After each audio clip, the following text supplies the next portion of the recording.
Go, let's go.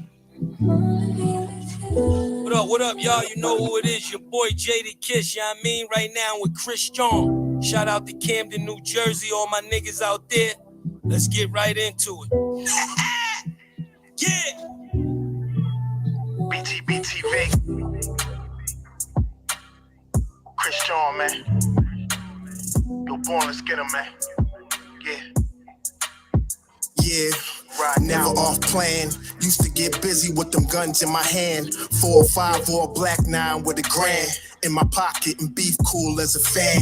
BTBTV, we are not playing. Y'all just talk, we back it up and down. Sideways, F what y'all saying. We Kyrie and Kanye. This a boss talk, so you clowns should just fly away. Yeah. Hop on the bridge, throw your frame off the highway. This not a game, this is business, this my way. Real talk, your opinion is nothing to us. We gon' stay on chill, long as y'all don't violate. But it's not fair. We could be cool or your worst nightmare. We the best, I swear. And you could be my friend or enemy, I don't care. And you better beware. Cause we coming for the whole pie and we don't share. No, it just ain't fair. But we the best, I swear. We the best, I stay up in the mix. A project politics, my mood kinda sick. Name well known from the hood to the sticks. 100 on the highway, flying so fast, burn the gears when I shift. Some people kick dirt on your name, what shoes you gave them. Broke your back for them and they got the nerve to play you. Kick raps, door off, pushed and shoved my way through. Bum rush the kitchen, put my floor up on the menu. The jealousy be hidden up in jokes.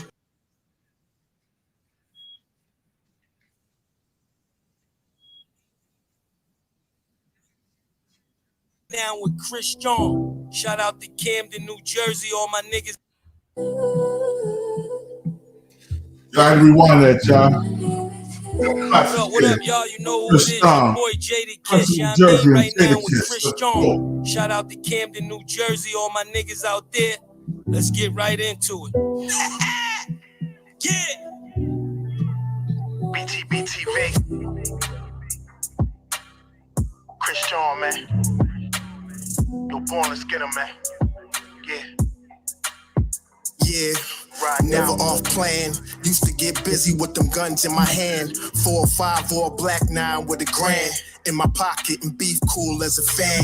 BTBTV, we are not playing. Y'all just talk, we back it up and down. Sideways, F what y'all saying. We Kyrie and Kanye. This a boss talk, so you clowns should just fly away. Yeah. Hop on the bridge, throw your frame off the highway. This not a game, this is business, this my way. Real talk, your opinion is nothing to us. We gon' stay on chill, long as y'all don't violate. But it's not fair. We could be cool or your worst nightmare. We the best, I swear. And you could be my friend or enemy, I don't care. And you better beware. Cause we coming for the whole pie and we don't share. No, it just ain't fair. But we the best, I swear. We the best, I stay up in the mix. A project politics, my mood kinda sick. Name well known from the hood to the sticks. 100 on the highway, flying so fast, burn the gears when I shift. Some people kick dirt on your name, what shoes you gave them. Broke your back for them and they got the nerve to play you. Kick raps, door off, pushed and shoved my way through. Bum rush the kitchen, put my floor up on the menu. The jealousy be hidden up in jokes. That's why I stay serious like David Banner turned in the Hulk in pure form like the Pope. Haters get infrared beams with the scope, so run and get ghosts. We fight good, boxed in like Floyd on the ropes. I'm the great black hope. Man, we the team and they know it coast to coast and it just ain't fair. We could be cool or your worst nightmare. We the best, I swear. And you can be my friend or enemy, I don't care. And you better beware. Cause we coming for the whole pie and we don't share. No, it just ain't fair. We the best, if you with us, put your lighters in the air. No, it just ain't fair. BTBTV. Just ain't fair, man. Yeah.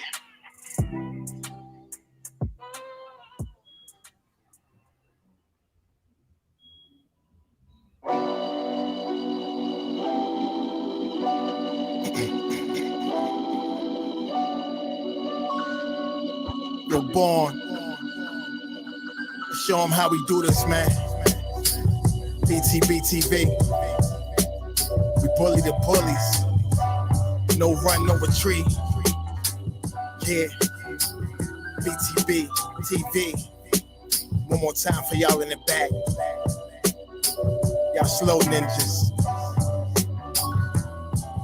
Rah. Yo. John Gotti flow, rap Pablo. Escobar status, rap game Corleone. I can show you how you lay back and watch your pockets grow. Stay away from devious women, end up like Papa Smoke. Y'all wake up every day twitching, like yo, I gotta post. I wake up every day mission, it's $1 million notes. Dominoes, bodies drop, rot stink like hollow toast. Broadway, man, if you know, then you know. I came for everything they said I couldn't have. Got that and then some, and then some. My wins on overload, say y'all overdose. Your rappers in the tight squeeze and that clutch like Cobra rope. The okie doke, we don't go for that. All she wrote, another tale from the street, death and horror flow. The projects like a ghost try and haunt your soul. Another tale from the street, homicide the folks who want to play to them guns scream adios. Another tale from the street, black mafia. So Don Corleone mixed with Al Capone. Another tale from the street, like an opera show. These kids be acting to their life movie, curtain closed. Nowadays your foes will plot you wearing Malcolm X hats, 666, the devil on his shoulder, one the death match. Reminiscing when more street ninjas was off the hook, chasing D's up off the block, trying to run and get the force, blood on pavement. Okay, okay. Let me start this off by saying peace to the 5% nation of God's and earths. Salam alaikum, alhamdulillah, rahmatullah, all the true Muslim brothers and sisters out there. This is the King of New Jersey. This is BTBTV. We bully the bullies. I'm your honorable host, born divine almighty Allah. You dig what I'm saying? My guest should be up here in a little while. Mr. I am Comedy Jamil Peterson. You know what I'm saying? Jamil Peterson from Philly himself. Yo, shout out to him. Hope you make it on time. But if you don't, we still gonna have a great show, y'all. Because what we doing now, we're gonna have a debate on the light-skinned brother beef. That's Hassan Campbell and Doggie Diamonds. I want to know what y'all think about the beef. I want to know who y'all think is wrong with the beef. DC, salute, bro. I see you on here. I want to know what y'all think about this beef. I want to know who was wrong. Hassan's always wrong, but Doggie Diamond, he's kind of wrong too, because Hassan's supposed to be your man. Why you hang with his enemy, especially an enemy that invited you to the Frank stand live on Clubhouse, and now you're cool. There's no Negro in the world that could invite me to the Frank stand and then be cool with him. Whack 100 told you SMD him, and you still you politic with this clown. Let's see what Hassan Campbell had to say about it. Then we'll get to you, Doggie Diamond, and your rebuttal.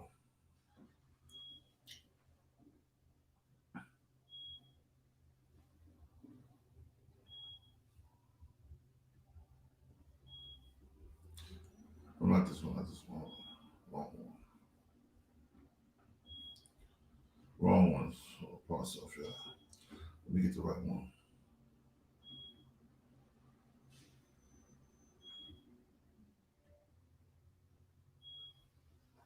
Here we go, yeah, right here. That's just what Hassan Campbell to say. Shall we begin? Shall we begin? All right, so check it, right? Let me make this simple for y'all.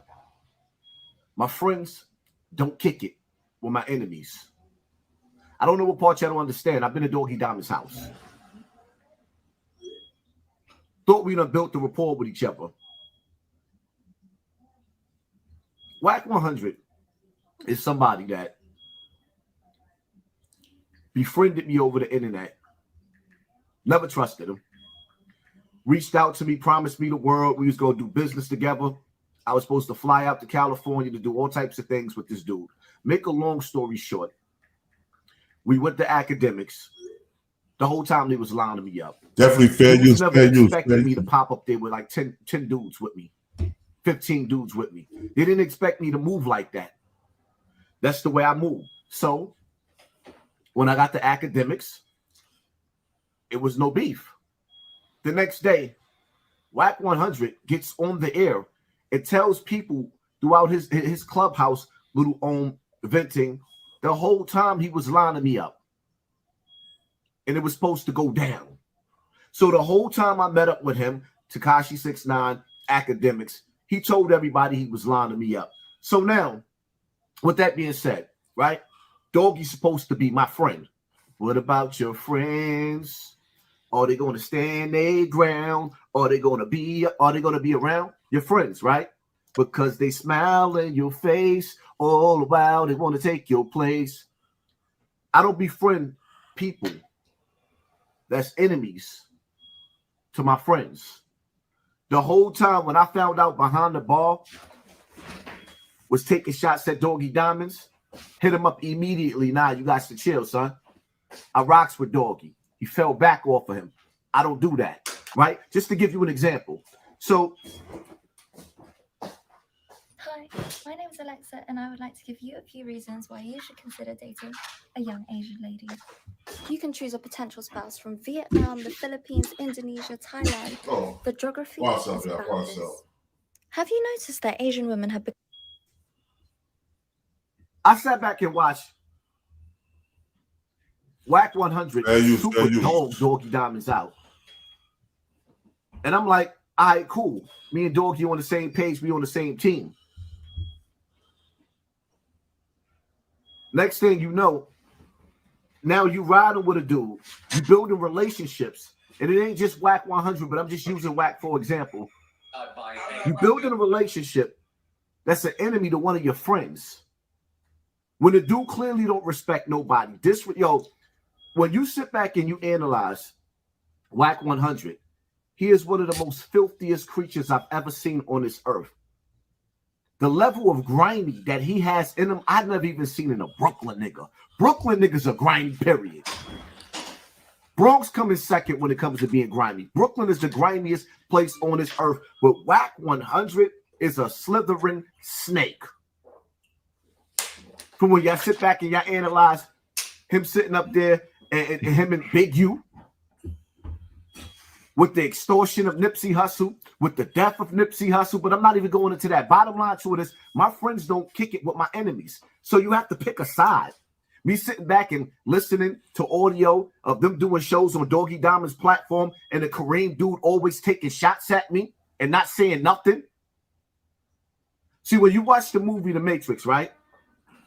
Neil gets into it with the Chinese dude. He apologizes to Neil. He tells Neil, he says, yo, I'm going to apologize for what I'm about to do. Then he said it on Neil. Then they started getting busy. He fought him. You don't never know who a person is until you fight him. So then, now when you listen, because I didn't listen to all of that live that Doggie Diamonds did, going in about me being molested as a child. He was going in. He even said out of his mouth, at 7 years old, you know what you're doing. So if you felt like at 7 years old, I knew what I was doing, why the hell did y'all put together a whole press conference against Africa Bambaataa? If you felt like that the whole time, so you basically was saying the only thing that y'all was in it for, when y'all put me on y'all platforms in the beginning and y'all went outside to do that press conference, y'all was only in it for the views. Because the whole time, all of y'all felt like I was a willing participant at 12 years old. I done told you I've been touched since I was being fought from 5 years old through multiple people, but you think it's funny. Me personally, that doesn't even matter, because when you get a person angry, they'll show you exactly who they is. And all you did was show all the victims of the world that you don't really stand with no victims when you get mad. It's just strictly business. And that's what this internet is. And for anybody that's watching me, when you come, I understand now why Star always say, the hater, I am a friend of no one. I fully understand that now, because you'll come into this internet thinking that people owe you something or they obligated to be loyal. You don't have no friends on this internet. And the minute that you start coming up on this internet and you start doing better than the niggas that put you on, oh, that's right, nobody put me on. My story was a one-hit quitter. Dudes did my story, they put my story out there, got their views off of it. I still had more to talk about. There was things that was going on in my life, so I created my own YouTube page. And then after a while, I realized that nobody cared about my fight. And the more popular that I got on this platform, the more people used my story to attack me. I want to thank Snap Sports. Without this, it wouldn't be possible. Appreciate you guys very much. Most of the people that's following me right now don't even know my backstory. And that's the thing that's getting y'all tight. Y'all try to make it seem like, oh, people feel sorry for me. The majority, all of my new, probably about 70,000 people in the beginning, they don't even watch me anymore. New subscribers consistently keep my page running. People will love you until you become competition. People will love you until you start to outshine them. So let me get this straight. Y'all call me gay. I liked it. I'm an alcoholic. I'm fat. My eyes got a little bit of bags on it. I look like a turtle. Head look like it's going to pop in. All that shit niggas talk about me. Yeah, I ain't get no sleep last night. My bags look crazy. So all that shit niggas talk about me, and I'm still better than you. And when there's an important topic in this country, the first person that people want to hear from is me and not y'all. And that's what got y'all tight. And that's the bottom line to it. When a person get mad, get a person mad. Get a person mad that you're supposed to be cool with and see how they fight you. See what they have to say. See what they feel about you. Listen to the words that come out of their mouth. My problem is I expect the same loyalty back that I give other dudes, and that's my beef with Doggie Diamonds. My friends can't kick it with my enemies. Once you can sit down and you can be cool with my enemies, you got to pick a side. And I'm not going to let you pick a side. I'll pick one for you. I'll push you over to the other side. And that's how I get down. That's the bottom line to it. It is what it is. After this, I ain't even got no more to say. I don't have to keep going back and forth. That's the reality of it. All right, y'all. And I wrote Hassan Campbell shit. Let's see what Doggie Diamonds said. Real quick.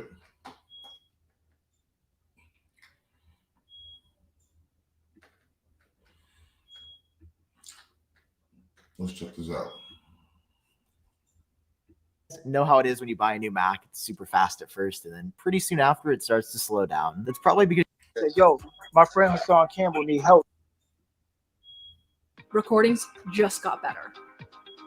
Hey, it's Dana from StreamYard. I'm so excited to announce that. Totally. Join the Getty Gang. Why don't you? Let's get to the content. Okay, I'm pretty sure we're all familiar with the beef between Wack 100 and Hassan Campbell, man. Let me get into how it started, man. They had an interview with DJ Academics. Wack 100 had some things to say about Hassan and the interview. Hassan responded by leaking a recorded conversation that he had with Wack 100 talking about Nipsey Hussle. Well, the next person to be added to Hassan Campbell's long list of enemies is now Doggie Diamonds. And he and Wack 100 discuss Hassan Campbell, and he says when it comes to Hassan Campbell, in so many words, the gloves are off. It is interesting. I'm going to let y'all get to it. Shout out to Doggie Diamonds. Shout out to Wack 100, T-Money, and Clout Monsters. This is Getty Ready. He recorded your conversation. So who snaked who first? You told that nigga some shit in confidence, and he was recording you the whole time. See, well, here go the thing with me, Doggie. And you understand it because we from the same era. Whatever the you say once, I'm going to say it 3-4 times. You got to be ready to say it twice, right? So I'm helping him build. Really, I'm telling him the things I can help him do for himself. Because you got to remember, 6ix9ine hadn't really met the nigga. So I'm kind of betting the nigga for him anyway, because he want to sit down and meet the nigga. He hadn't sat down with 6ix9ine.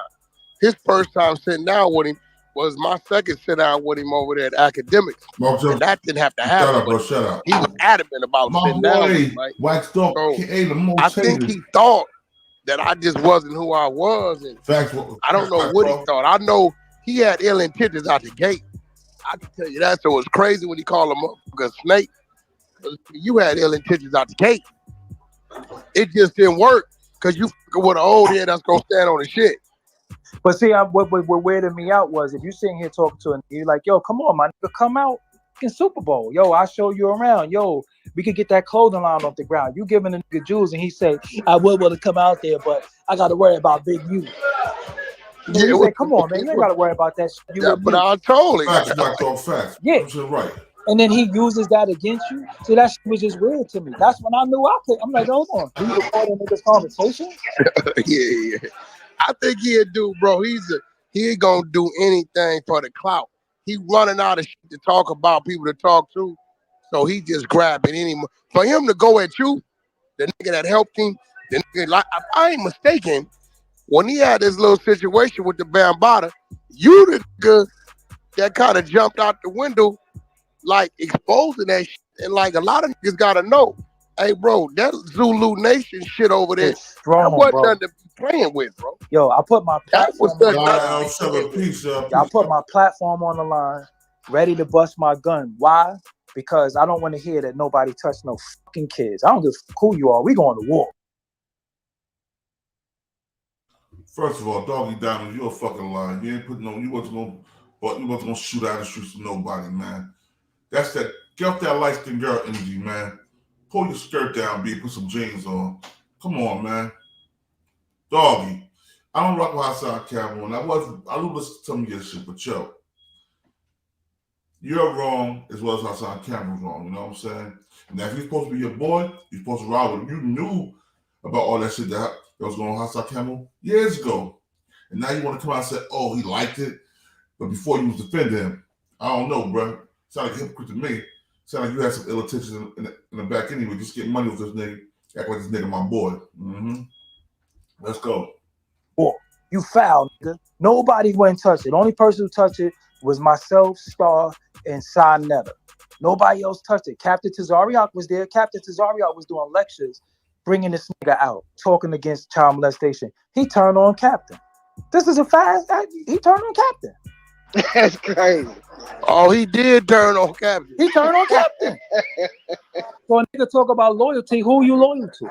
Ever since that nigga built that pond in his backyard, nigga lost his mind, bro. Man, I'm pissing that pond. Yo, ever since he pulled the gun out of the cops in front of his house, like he with the extendo, I was like, "What? This dude's a weirdo." I asked him. I said, yo. Now look, I got that email too, though. He said that he wouldn't do nothing to dude. He said dude still be in New York. The nigga said he loved the nigga, bro. He said that. Who'd he love? Who'd he love? Who'd he love? Africa Bambaataa. He said I love him, and he used to bring my mother groceries. He said I used to bring my mother groceries. So I'm saying, so you saying it's groceries for groceries? Nah. What is going on? That nigga said he loved the nigga, bro. I asked him twice in 2016 why you kept going back. See, you see all these new interviews with academics. I've been asked that nigga that shit. Why you kept going back? He said I was already broke in by then. Why you kept going back? Broke in? Wait, slow down. What you? Yeah. What? No. Yeah. What is that? Sound crazy. So look, he said, look, I was home and my mother was beating me for nothing. So I went to the monster house. That's why. So I said, 100%. so I was like, yo, so one was beating you one way and another was beating you another way. And look what you chose. I'd rather get my ass whipped than to get a stick in my butt. That's just me. I'd rather get spanked every day. I ain't going to nobody's house where they're going to be fucking on me. And I don't like it. Hey, man, I got to agree with Doggie Diamonds on this right here, man. If some things is going down that I'm not into, some things is going down that I don't like, if I'm a victim of any type of circumstance, whatever the case may be, I'm not going to keep going through there, involving myself, participating in the activities that's going down, right? Because after a certain point, you're not going to be a victim anymore. You're going to be a participator, a willing participator, and nobody's going to really feel sorry for you, man. But let me ask you this, man. They're speaking about Hassan Campbell leaking the conversation that he had with Wack 100 and Hassan Campbell recording Wack 100 when Wack 100 was trying to give him jewels and help him out in certain situations, right? Now, how do y'all feel about this, man? Do you think that it is justifiable to record a conversation with a person that you may deem as untrustworthy or controversial just to protect yourself, man? Y'all let me know what y'all think about this in the comment section. Let's get back to it.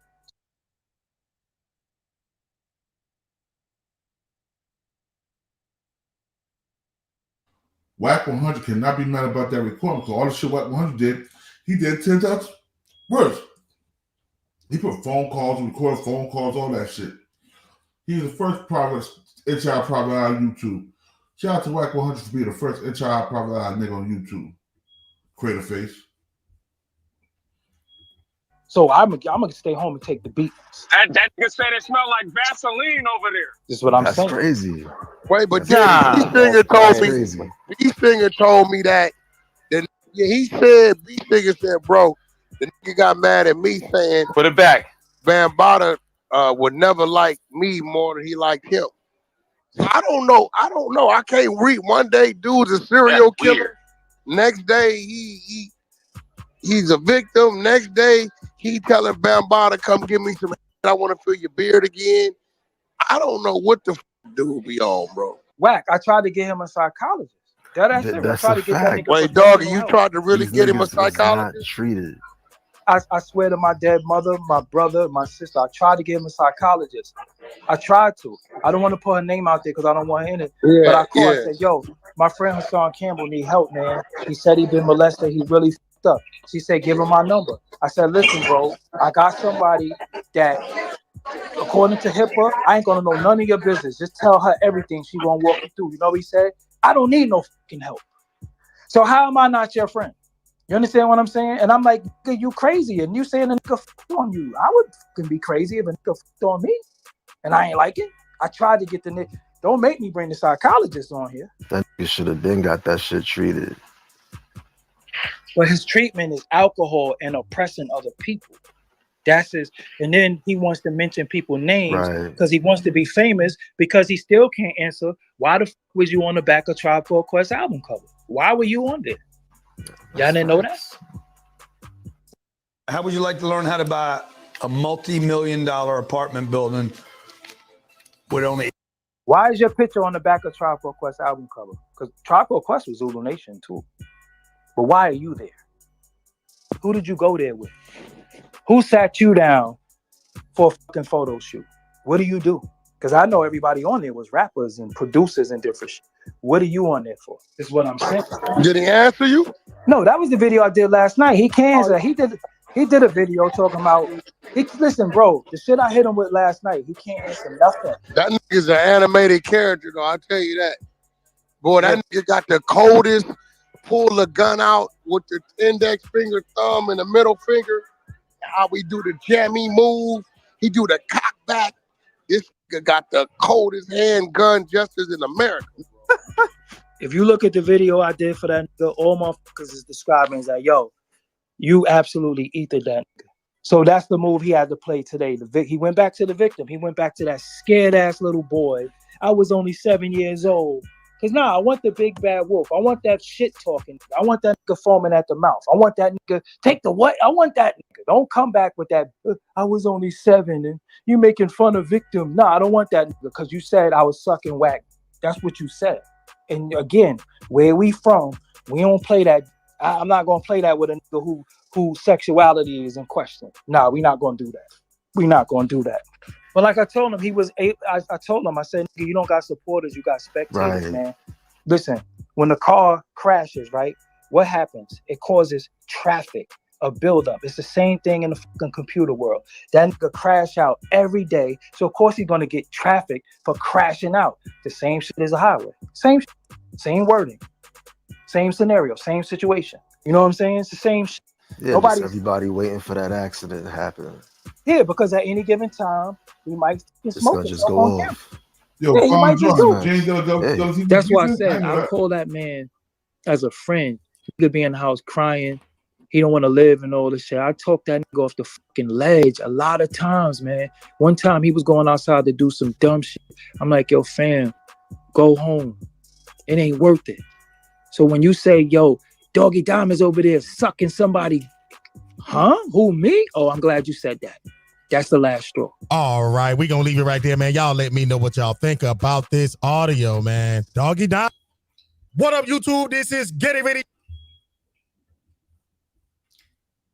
Now, what y'all think about that? What y'all think about what Doggie Diamonds is saying? I'm just curious.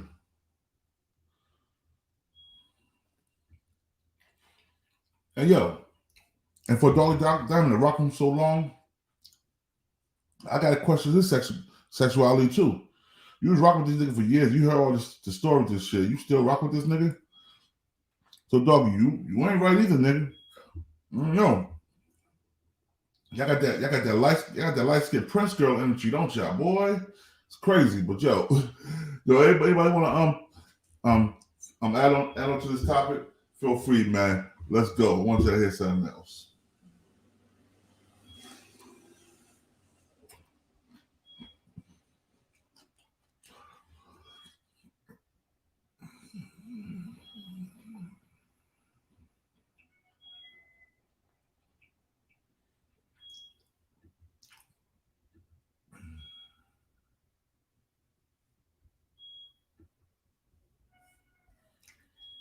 Fair use, y'all. Fair use. Recordings just got better. Hey, it's Dana from StreamYard. I'm so excited to announce that. But depending on how many of y'all show up, I might sing it. Shout out to the LA Clippers. Sounds funny coming out my mouth. The junior varsity in Los Angeles behind the Los Angeles Lakers. Shout out to the dribble.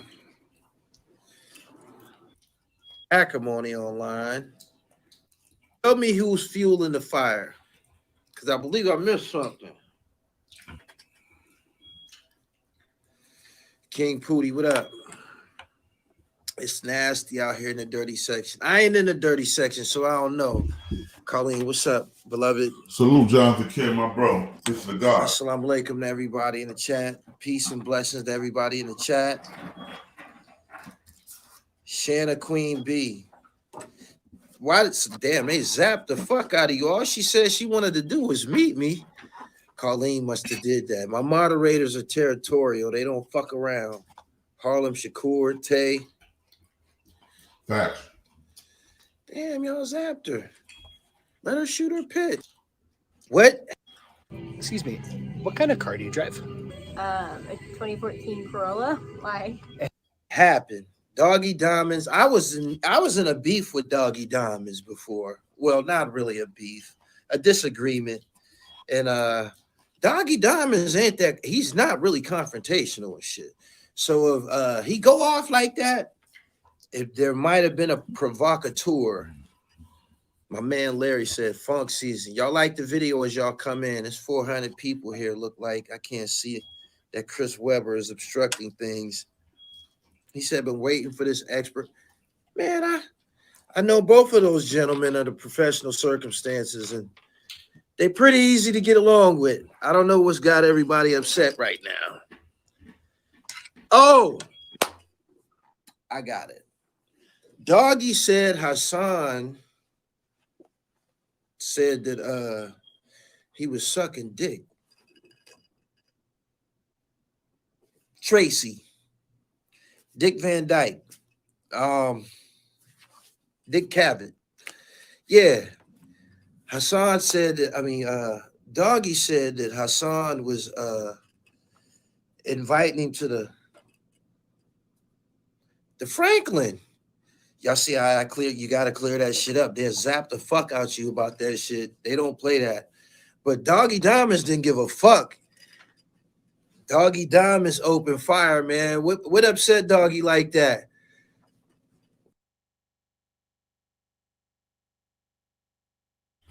Yo, watch me. Check this out. No one is going in nobody that been a victim of a child predator.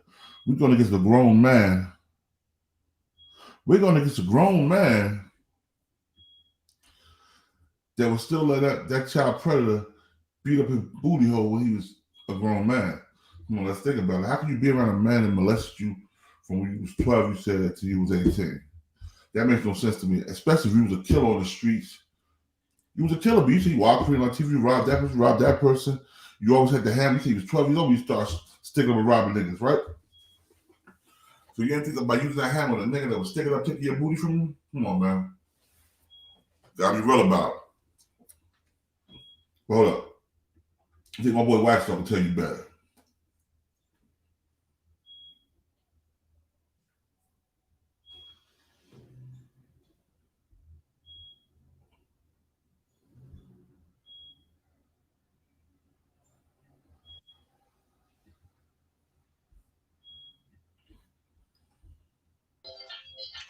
Yo, what's up, bro? Turn music down the back.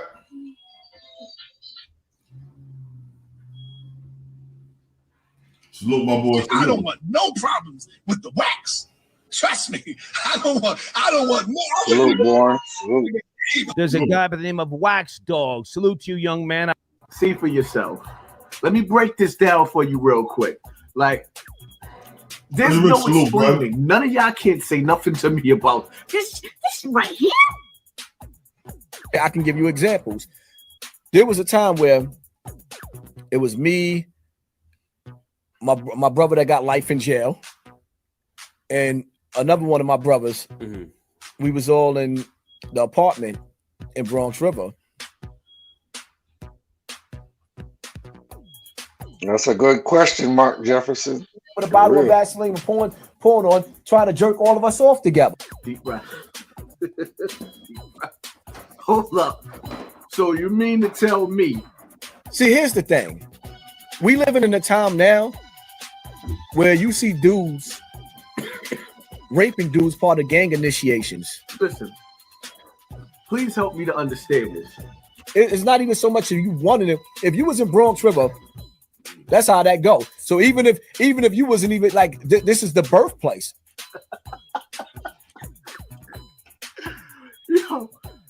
Now he trying to convince us to take our clothes off. Yep. And he pulls out the Polaroid camera. Ooh, let me see your muscles. So we all looked at each other like, tell me that there was somebody behind the camera, man, with an AR-15. All right, y'all.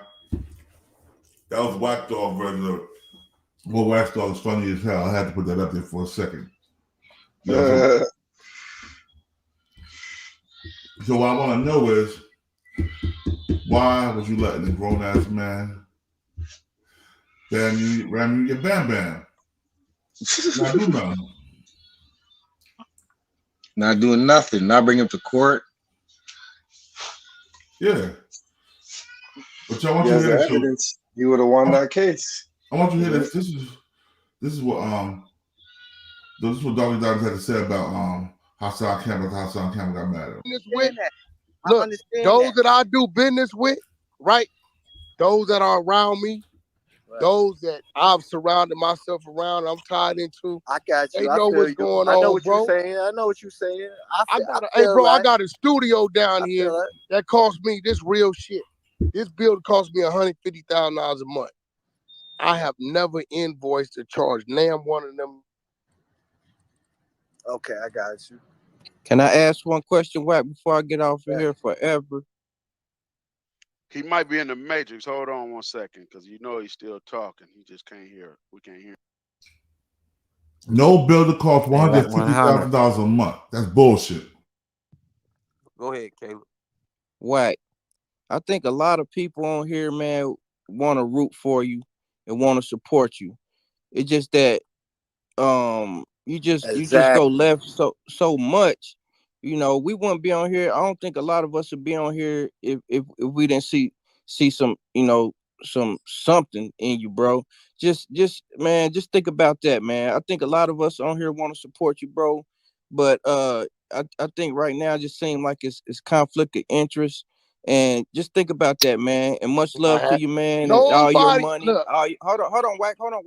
Nobody talks about that. Wack. Hold on, Wack. You won't. Hold on, crazy. Give me a second. Hold on. With all your millions of dollars and billions of dollars, all that, man. I hope that, you know, fulfill you, bro. And much love to you and your family, bro.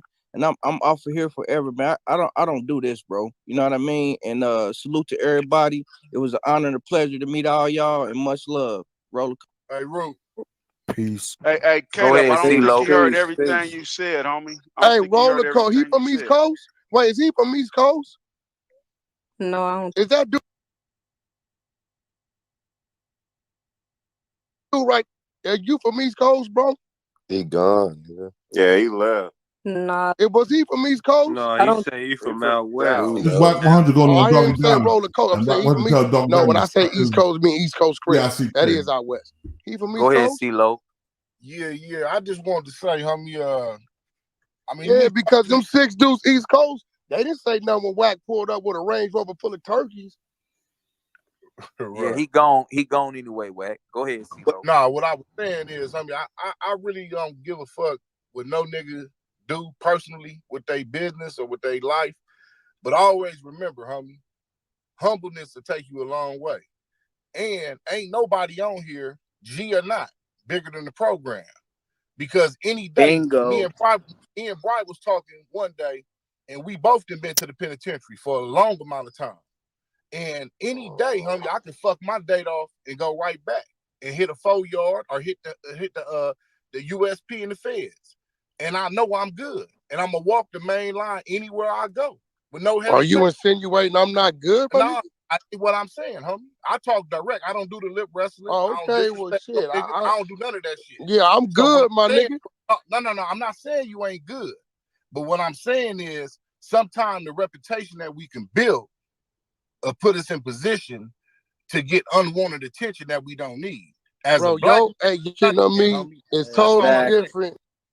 That's all I'm saying, homie. Ain't no disrespect. I don't do the lip wrestling shit. Feel me? I'm just telling you. Big Bruce Sometimes we put ourselves up in here. position. If I pull we Big don't Bruce need up here and we ask Big Bruce about Wack, he gonna tell you a whole nother story. Nah, I ain't talking about no war story. But see, what we ain't talking about no.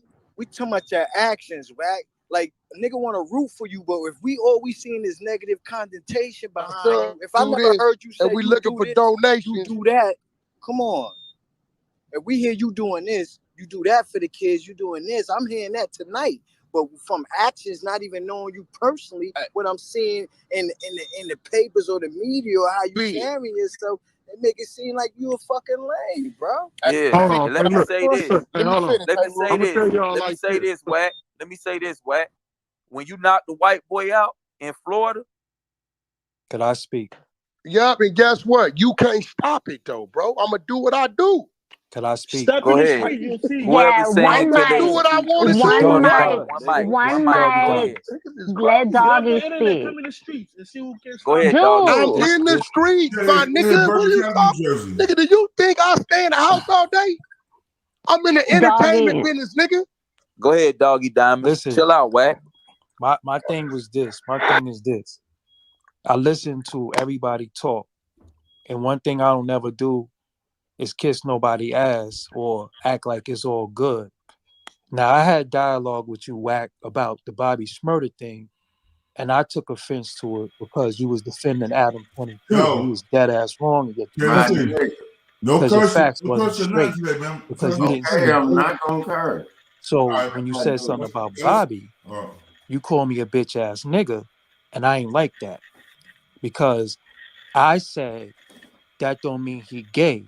And I never said you said he was Hey, gay. salute, I said y'all Cassie. was insinuating. Hey, what And you up? call me a bitch ass Salute, nigga because of man. that. And that I'm shit not kind of gonna went even viral. curse. And I I'm wasn't just feeling listening. that because you was dead ass wrong for calling me that because you don't know me. I didn't call you out your name. So you was just dead ass wrong for that. Now you could have the mentality, I don't give a fuck you on Pyro, we could get out, all that shit you like to do. But I'm just telling you, you was dead ass wrong for that. As a man, you was dead ass wrong. Because I never called you out your name. You act like you don't know who I am. You follow me on Instagram. Wait, so bro, you full I of act shit. like, God damn, that's weird. So- I don't so- know you, nigga. Like, bro, if I follow you on Instagram, I follow like 5,000, 10,000 people. Of course that you don't know me mean I know you. personally. You niggas is, bro, that shit. Don't If see, a nigga here follow you you go on with the Instagram, don't mean he know listen, you, bro. listen, That here you shit go with the weird as name fuck. calling shit. Fuck the weird. Listen. Everybody that you What? fuck You with just on said here, I act like I don't know you. We don't know each other, you right? didn't let Let's me be real. finish. You didn't let me finish. Have we ever met? That's your problem now. Let him finish. Listen, Nah, listen. clear that up, nigga. You don't No. know me and I don't know First you. of all, don't tell me what to clear up. Then why you saying I act like, Listen, nigga? I don't and know you. did you let me finish? Be more Gucci. Listen in It's silence. Have Clear, to say do my say words. didn't tell, nigga. Clear that up, That's your nigga. problem. That's your problem. You don't know how to shut the fuck up. Nigga, You talk hey, too nigga, much. fuck you, nigga. See, and you could listen. Yeah, You could nigga, play them nigga, you games. ain't gonna tell no real nigga you don't know how to shut the fuck What up, makes you a nigga. real nigga? Fuck you, nigga. What makes you a Fuck real you nigga? mean, nigga? What makes you a real nigga? Because you yell? No, me, nigga. You don't gotta know that because you don't know me. You don't, and you don't don't know worry me. about what And you defines don't me, know bro. me. And you don't know me. But I know I everybody don't who know you. You just insinuated we everybody, did know each other. So that's which not one what I is it? said. I act like I said don't you know you and I act like. do, or I don't know you. Listen, Which everybody. one is it? Do I know you or I don't know you? Listen, everybody who heard you it, think Doggy. is a real nigga, everybody who you think is a real nigga from New York City, Man, I don't give ask a them fuck if they about no know real me. nigga. You just said real nigga, so why you say I don't give a fuck about no real nigga. Doggy damn, Diamonds Wack, is stop stamped in New York. Straight up and down? Doggy, Straight up and down? save, No, don't nobody speak save for me. yourself, please. Don't nobody Doggy, speak save for me. yourself. Let him Nobody talk, speak for y'all. me. Nobody speak for me. Straight up and down, you do a lot of clown ass shit. And nobody don't tell you Man, about that that. nigga Because is for some spitting reason, Kaepernick I on. don't know what everybody is all enthralled He's with you spitting for. facts on Now Wax. you might help people, but you got a fucked up way of doing shit and how you handle people. calling me a bitch ass nigga could be very detrimental to you. That's cool. Handle your business. Next. So been like this all my life. Get to it, bro. I ain't, bro. Handle your business. No, but see, you play them games. Nah, bro. We stop games. it, bro. Look, it's you leave play them it right there. You play them. It's you, nothing else to talk, bro. Listen, this the shit that you do. Said it could be detrimental. Room. That's leave it right there, bro. This is shit you do in every room. Leave it right there, bro. That's what you do in every room. Where else is it supposed to go? You play games. It's no game. You said it could be very detrimental. I said, cool, leave it right there. Now, what's this detrimental? We ain't baiting them in right now. There. What's detrimental? That's a threat, my nigga. Leave How it right is it a there. threat? Black is fair. Why took it like that? Leave it right there. They go both ways. Listen, I don't go both ways. I'm a that man. Go both ways, bro. I don't go both ways. I'm that a man. Goes both ways. This my is nigga. the problem. Listen, this is the problem with you. You're gonna keep running into these same You don't know problems. the problem with me. You don't know me. I'm done talking. I never to you. said. I said this is the I'm problem. done talking to I you, didn't bro. say the problem with you. Listen, I called you a never bitch, nigga. I stand on it. Listen, if I okay, called you that, I okay. stand on it. Okay. I don't remember, but if you say I did, fuck it. That's what it is. If you're looking for an apology, you ain't gonna get it. I don't want no apology. Okay, from then you. I'm done with it. You shouldn't want to talk to a nigga that called you that, bro. I think you a sucker. Okay, I'm a sucker. You a bitch ass nigga. We're gonna keep shooting it back and forth, or we're gonna leave it where it's at. Your kids is a bitch. Your kids is bitch. Come on, man. Come on, bro. Fuck that. Okay. All right. We don't gotta be respect. I don't gotta be respectful. Kids, to bro. That's why I said leave it where it's at. If it's on, it's on. Fuck this nigga. You nigga, you just want to talk to me, nigga. That's it. Talk to you for nigga. You ain't nobody. I mean, bro, I don't want to talk to no nigga that call me out my name, bro. What I'm saying to you is this, and the world can hear it. Okay. I said that 3 minutes ago. All I know is that man defended Bobby Smurda, and Bobby Smurda did his time like a man. You defend But Rat. he's fucking with a rat. Yeah. Man, y'all real concerned about what Wack do. Nobody concerned, you fucking idiot. Don't you understand? You are. That? Why Nobody you concerned about what a stranger doing? Everybody else, what? You run your Why fucking you concerned about what Wack do, bro? Because they say you hang with him, you duck with him. Because you're you just want to talk with me. Hey, I guarantee you tomorrow. Remember, I told y'all this. That nigga gonna have this clip on his YouTube page. How you know I got a YouTube? I mean, all you niggas got him. It look like shit, but I ain't tripping. Oh, now you know I got a YouTube. I don't know what you got, but that's usually what they do. Next, that ain't the conversation, bro. Me and you ain't making no leeway, bro. Hey, so, Bry Dog. Next, hold on. Wacko Riley. Hey, Bry Dog. Mel, man, I enjoyed this, man. I'm finna fall off, man. It ain't going nowhere. So I'm gone. All right, Wack. Thanks again, for sure. Peace, salute. Hey, Wack. Hey, what up? This Professor Melly Mill. How you doing, bro? Hey, what up, bro? I've been quiet the whole time. I just been listening. Hey, Melly Mill, you know we got a lot of history, my nigga. I know. We good, Wack.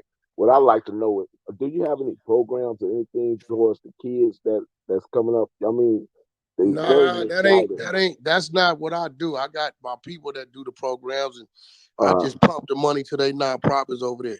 So I ain't got time to do that shit. That ain't how my program works. So I just donate to that shit over there and let them do what they do, because that's what they do 24/7.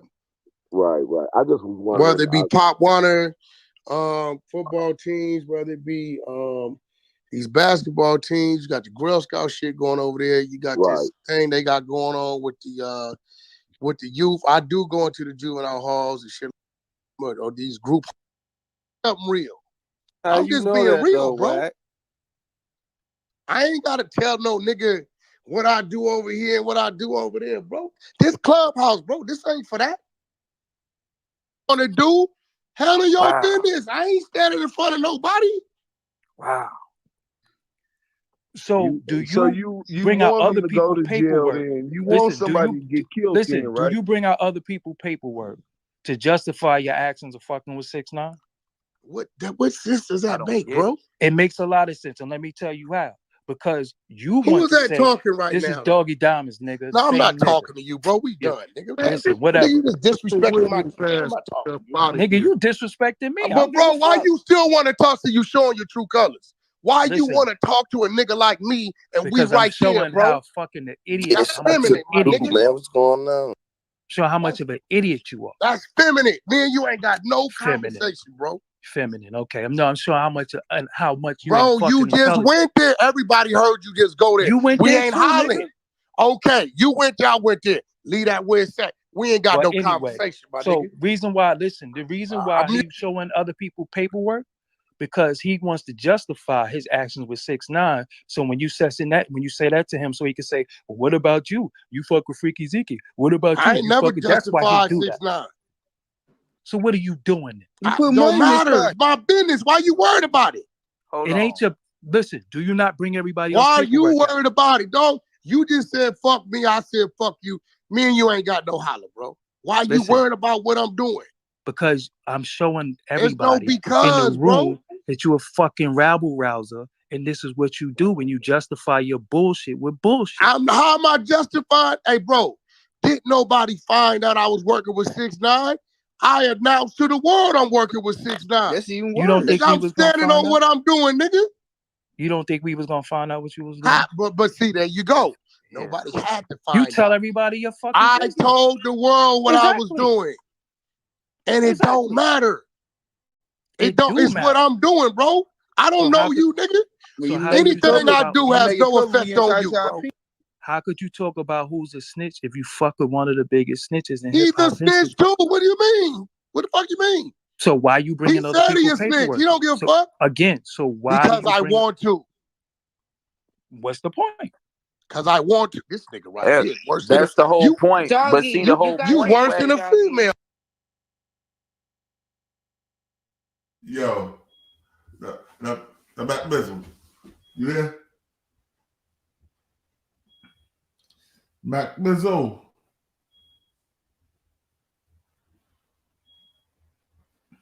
Yeah. Now what you think about that? Do you see how he was calling? I was calling you the names just 10 months ago, and now they like they love. They're being Yo, real catty, you know. Being real catty. But now they defend each other. Now they besties. Hold on, let's go back to the besties. Let's try their besties now. Here we go.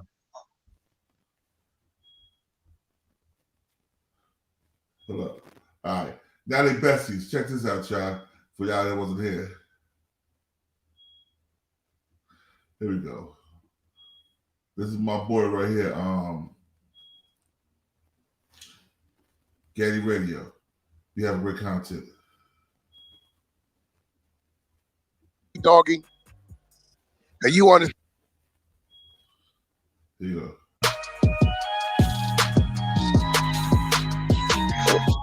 And Dada saying hi. Knowing that he recorded your conversation, Yeah. who's thinking first? You told that nigga some shit in confidence, and he was recording you the whole time. See, well, here go the thing with me, Doggie. And you understand it because we from the same era. Whatever the you say once, I'm gonna say it 3-4 times. you gotta be ready to say it twice, right? So I'm helping him build. Really, I'm telling him the things I can help him do for himself. Because you gotta remember, 6ix9ine hadn't really met the nigga. So I'm kind of venting the nigga for him anyway, because he want to sit down and meet the nigga. He hadn't sat down with 6ix9ine. His first time sitting down with him was my second sit down with him over there at Academics. And that didn't have to happen, but he was adamant about sitting down with him, right? So I think he thought that I just wasn't who I was, and I don't know what he thought. I know he had ill intentions out the gate. I can tell you that. So it was crazy when he. The Wax Dog. You see how the right Wax Dog? They was just cussing each other out. Wack wanted to told him suck my deep, all that shit, and now he buddy with him. Listen to this shit. Call him a snake. You had ill intentions out the gate. It just didn't work because you with an old head that's gonna stand on the shit. But see, what weirded me out was if you sitting here talking to him, you're like, yo, come on, man, come out in Super Bowl. Yo, I'll show you around. Yo, we could get that clothing line off the ground. You giving the nigga jewels, and he say, I would want to come out there, but I got to worry about Big U. So you say, come on, man, you ain't got to worry about that shit. Yeah, but I told him. Yeah. And then he uses that against you. See, that shit was just weird to me. That's when I knew I could. I'm like, hold on. You recording niggas' conversation? Yeah. I think he'll do, bro. He ain't gonna do anything for the clout. He running out of shit to talk about, people to talk to. So he just grabbing any. For him to go at you, the nigga that helped him, the nigga, like, if I ain't mistaken, when he had this little situation with the Bambaataa, you the nigga that kind of jumped out the window, like exposing that shit. And like a lot of niggas gotta know, hey, bro, that Zulu Nation shit over there, It's strong, that wasn't bro. nothing to be playing with, bro. Yo, I put my That was platform on the nothing line. to be playing with. Yeah, I put my platform on the line, ready to bust my gun. Why? Because I don't want to hear that nobody touched no fucking kids. I don't. Yo, this nigga wasn't ready to bust no damn gun. He's a lying ass sack of shit. Ready to bust his gun. No, nigga, you was ready. You was getting that paper out of Hassan Campbell. Yeah, y'all both weirdos. The two light-skinned amigos. Facts. It's crazy. Y'all got several facts. So Hassan Campbell said, "Yo, you supposed to be my friend. You politic with my enemy. You can't." That's pretty much what he said. I hate to agree with that Hassan Campbell, but I gotta agree with him saying. You can't be my boy politic with my enemies. You can't be my homie. Nigga, I call my friend. Nigga, call my brother. Because my brother ain't gonna be friends with my enemy. Period. That's just some G shit, bro. So you know what I'm saying? I can respect myself for saying that. But Doggie Diamonds take it a little further. He went in what man, oh man. I don't give a fuck who you are. We going to war. You foul, nigga. Nobody went and touched it. The only person who touched it was myself, Star, and Netta. Nobody else touched it. Captain Tazariak was there. Captain Tazariak was doing lectures, bringing this nigga out, talking against child molestation. He turned on Captain. This is a fast. He turned on Captain. That's crazy. Oh, he did turn on Captain. He turned on Captain. So a nigga talk about loyalty. Who you loyal to?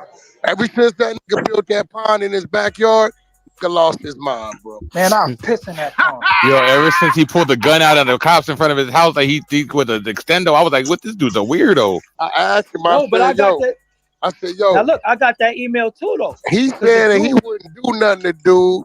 He said dude still be in New York.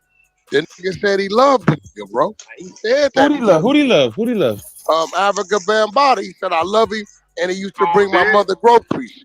He said I used to bring my mother groceries. So I'm saying, so you saying there's groceries for groceries? Nah. What is going on?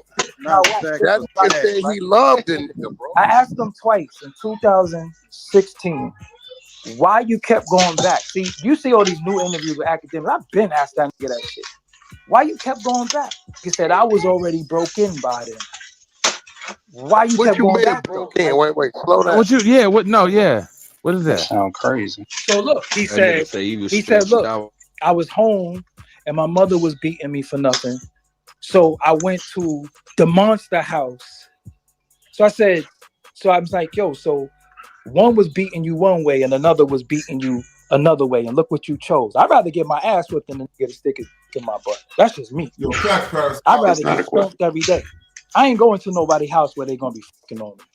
And I don't like it. Hey, man, I got to agree with Doggie Diamonds on this right here, man. If some things is going down that I'm not into, some things is going down that... Jamil Peterson. What it do, homie? What it do? Good morning, my brother. Good morning, neighbors. Good morning, neighbors. Good morning, Vietnam, nigga. Yo, before we get started, bro, what do you think about this? Morning. Doggie, yeah, that's my boy Mac Miz in the building too. Yeah, all right. Salute. Big Mac. Good morning, brother. Good morning. I'm gonna ask you this. Let me ask you this. But before we get shit popping, yo, what you think about this Doggie Diamonds Hassan Campbell beef thing? And who you think is the fault for it? Well, I've been sitting back. You know, of course, I watched it. It's very entertaining. You know, because when I sit back and I watch light-skinned guys go to bat, you know what I'm saying? You waiting for the pom-poms to come out. Yeah, I mean, I was thinking at first, I was like, this is light-skin problem. You know what I mean? This ain't nigga problem. This is light-skin problem. You know, I think that Doggie Diamonds is like black, like light skin. and Hassan Campbell is Puerto Rican light skin. You know what I'm saying? They're two different light skins, but it's still Drake and Chris Brown issue. But from what I got, I feel like those two guys, they know too much about each other. That's number one. Hassan Campbell got drunk too many times and cried and told him everything. You know what I'm saying? So Doggie Diamonds, I feel like, was trying to ignore Hassan Campbell. Because you know Hassan Campbell, when he goes on rants, he'll dish you and say something nice at the same time. Yeah. You know, like he'll rock your snot box, but leave your TV on. So it's like, nigga, what the fuck am I supposed to do? So I felt like he been taking shots at Doggie for the longest, and at the same time, he was taking shots of liquor, calling Doggie, telling them about him being thawed and Five God is after him, and he's not sure. So now Doggie is letting out the fucking bag. You know what I'm saying? And I feel like when Doggie Diamond saw those numbers, he said, "Oh shit, I've been better being your enemy, motherfucker." Shit, you know, I ain't seen these kind of numbers in a minute. So I feel like that's what their issue is, and the fact that Hassan Campbell got help from Big Star and got help from him, and from what I heard, you know, I'm kind of fairly new in YouTube. I got 16 months in, but I heard that Doggie Diamonds was surpassed. He was past Hassan Campbell at one point. He was bigger than him. So Hassan Campbell's thighs elevated him to the next level. Marlise, what's up? Pastor Marlise, what's good? Peace to Marlise of the World Kennel Club. Salute, bro. What's good with you, man? So overall, I find it to be the fuck hilarious. You know what I mean? But I'm telling you, before I got on here late, I had a fucking nightmare last night, dude. You know, it was my birthday. First of all, I had a nightmare. I had a dream that Hassan Campbell thighs was coming to get me. Man. That was a dream. Because you gotta understand this. Listen, King of New Jersey, you gotta understand what it feels like to be thighed. A lot of people didn't know when Hassan Campbell said he was thighed, like what's that like? You know what I mean? Because I don't got nothing against Hassan Campbell, but as I told you before, Hassan Campbell thighed me in Rikers Island. You know, and I haven't been the same since. So you gotta imagine how Doggie Diamonds feel after, because I think Hassan Campbell thighed Doggie Diamonds personally. I can see it in his eyes that he's been thighed. It's a look that you got when you've been thighed. It's a certain look that you can tell. Oh, he's been thighed before. You know what I'm saying? So, but I overcame it. My woman talked to me about it. You know what I mean? Because when she want to have certain sex positions, I asked her. I said, "Baby, can I thigh you?" And she's like, "Well, what is it like?" I said, "Well, Hassan Campbell, this big YouTuber, he thighed me before, and I can't get it out of my system. So can I thigh you?" So I've been thighying my woman since. Damn, bro. Damn. I'm traumatized. Salute the Yo, let's do this though. Now you see Doggie Diamonds teamed up with Face Down Ass Up, Whack 100. That's the way we like to fuck. Oatmeal Face, the little mini gangster. Yeah, the one that just got caught on his hands and knees. I saw that.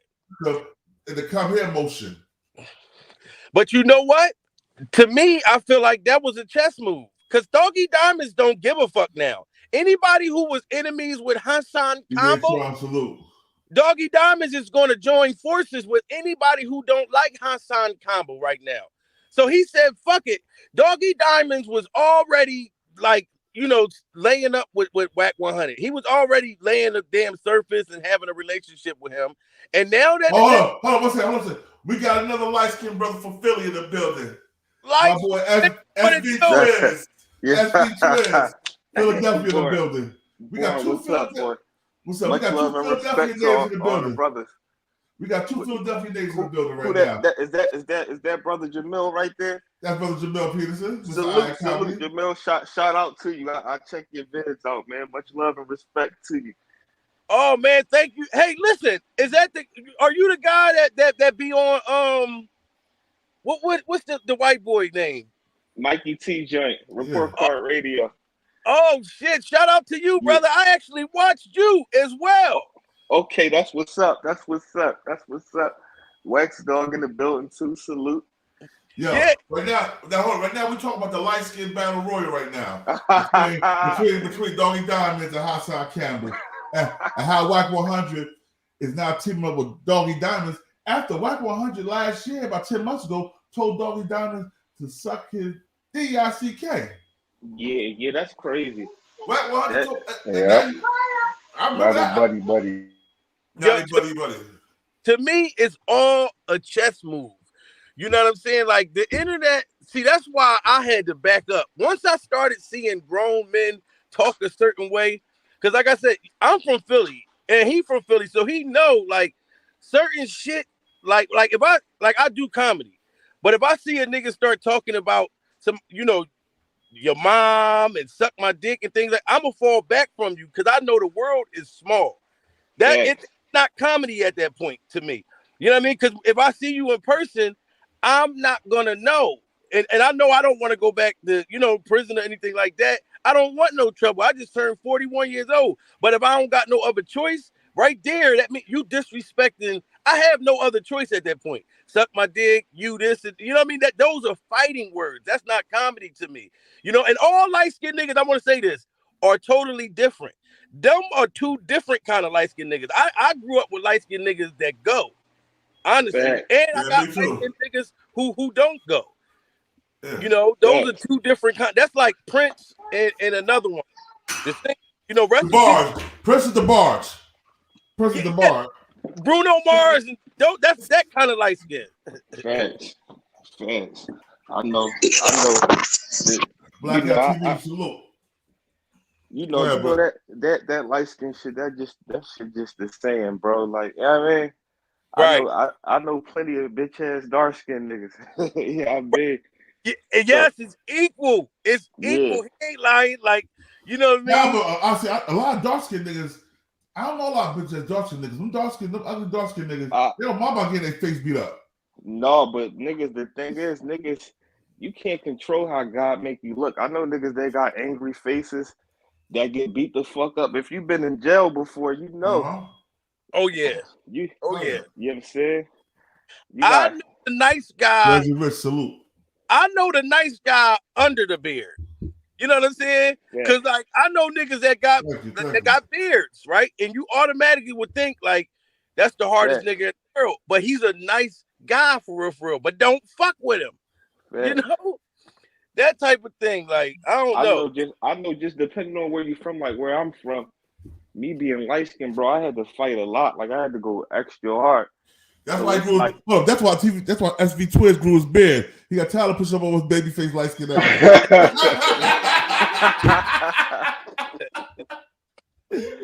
No, bro, real rap though. If you from any in the hood, you gonna get tried regardless. Like I come from the everywhere. You out there hustling, niggas that come up and try to go in your pockets, fucking gun and all that. Like you had to be willing to beat the shit out of like school letouts and all that. Like. You know, it just was a random thing. You getting teed off on, you teeing off on niggas. You know what I'm saying? That shit just, that's just how niggas carry it. But it depends on where you go from, where you come from, and you couldn't be no like bitch ass. If you was a bitch ass nigga, bro, you wasn't hustling, you wasn't doing none of that coming up. You wouldn't be allowed to. You know what I'm saying, niggas. That was the good old days, not to cut you off, but that was back where I'm from, where it was called getting rolled on. That's back before the gun, when you got rolled on. And you gonna tell your niggas, yo, them niggas over there, them niggas jumped me. Yeah, they rolled on me. One of them niggas punched me. I fell, my shoe came off. One guy, he was so awesome, he let me get my shoe back on, and I kept on running. I got to you guys. Let's go get them niggas. Facts. That's a fact. Now it's the gun. It's all about the gun now. You know what I'm saying? And you know what? I'm gonna tell you something. Most of the light skinned niggas I met in prison, they came in prison for shooting. Because they wasn't fighting to get their face beat up. I ain't saying shoot SV Twiz, but a lot of I know what you said. They came in prison for shooting because they didn't want to fight. They was gonna take that. I'm gonna tell you a story, right? When I was living in Roanoke, Virginia, right? I ran security for a couple clubs out there, me and my brothers. So as we threw these guys out, this guy gonna say, You bitch ass police ass nigga talking to me, right? So it was a light skinned nigga too. He had like that's when the phase had first started popping back out again. Had a little phase on, it was a shit. Yo, I took this head, I smacked this nigga so hard. He spins around, hit the ground, jumped up, said, I'm gonna get my gun, and ran straight to the police. Now that's about 10 years ago. Mm-hmm. Now, to this day, I called my brother from Virginia called me. He's like, yo, guess who? Yo, bro, you smacked the gayness out of there. What you talking about? What are you talking about? I smacked a lot of niggas while I was in VA. He's like, man, I like the nigga you smacked. He's like, you're a transgender now. I'm like, God damn. I smacked to sex change that nigga. Manhood out of it. So he was a light skinned nigga. Transformed him. I mean, you know that shit go different. You know, just go. It's a what they call it. It's just a stereotype. It's just like how we could stereotype with a white person, but it's white niggas out there that'll beat you the fuck up. You could be a whole street nigga and all that. A white boy beat me up, bro. I don't care what nobody say. Man, listen, you see what happened to the nigga, the basketball playing athletic ass nigga got his ass beat by that nigga Jake Paul, bro. Well, listen, bro. Tell Jake Paul to fight me. I'm out of shape everything. I'm out of shape. I still beat that white boy ass. SB Twin. The prison getting beat up by a white boy is like getting beat up by a homosexual. Well, in prison that's different. I'm just talking about in general. In general, it's niggas that's not from the hood that can beat up a street nigga. You had niggas like what's his name? What's the nigga from Onyx? The fucking the Sticky Fingers. He got his ass. He was talking all that rah shit. Sticky can't fight those. He talked, yeah, but ain't nobody see it until he fought. You wouldn't have thought that back in the day when they was doing, you know what I'm saying? When they was in their prime, they both just like, you know, all types of niggas. They were talking about busting guns and throw your guns in the air. They wasn't trying to fight. Yeah, they listen, said throw your fist in there. They said throw your guns in the air. Sticky Fingers' voice made you feel like he was a dangerous motherfucker. Exactly. Growing up, his voice alone, I was like, oh shit. Sticky, a bad motherfucker. I hate your guts, and I hope that you die. My name is Sticky Fingers, and my life is a lie. Plus, I'm having a bad day, so stay out of my way. And then the pistol packing people from your old bag. I know. Like I can't speak for everywhere else, but I know in Philly, you know, us light skinned niggas is different. You go to any boxing gym out Philly, you could be black as tar, and that light skinned nigga give your ass them hands real quick. Yeah, it's real quick. Yeah. We do that where we from. I can't speak on the world, but you know, you can't be no bitch ass nigga, period, where I'm from. Like whether you dark skin, light skin, none of that. Like right. And yo, listen, the most important thing, this is what I say to people. I feel like the worst thing a man can do is underestimate anybody. Mm-hmm. Like where I come from, I'm like, I don't trust nothing. Like you know what I mean? Because I seen shit happen. Like up Albion, same prime example. I was up Albion, this old head black boy from Erie, PA. You know, Albion out Erie. He kept fucking with this white boy. Right? We in the motherfucking dorms. I'm about to go home.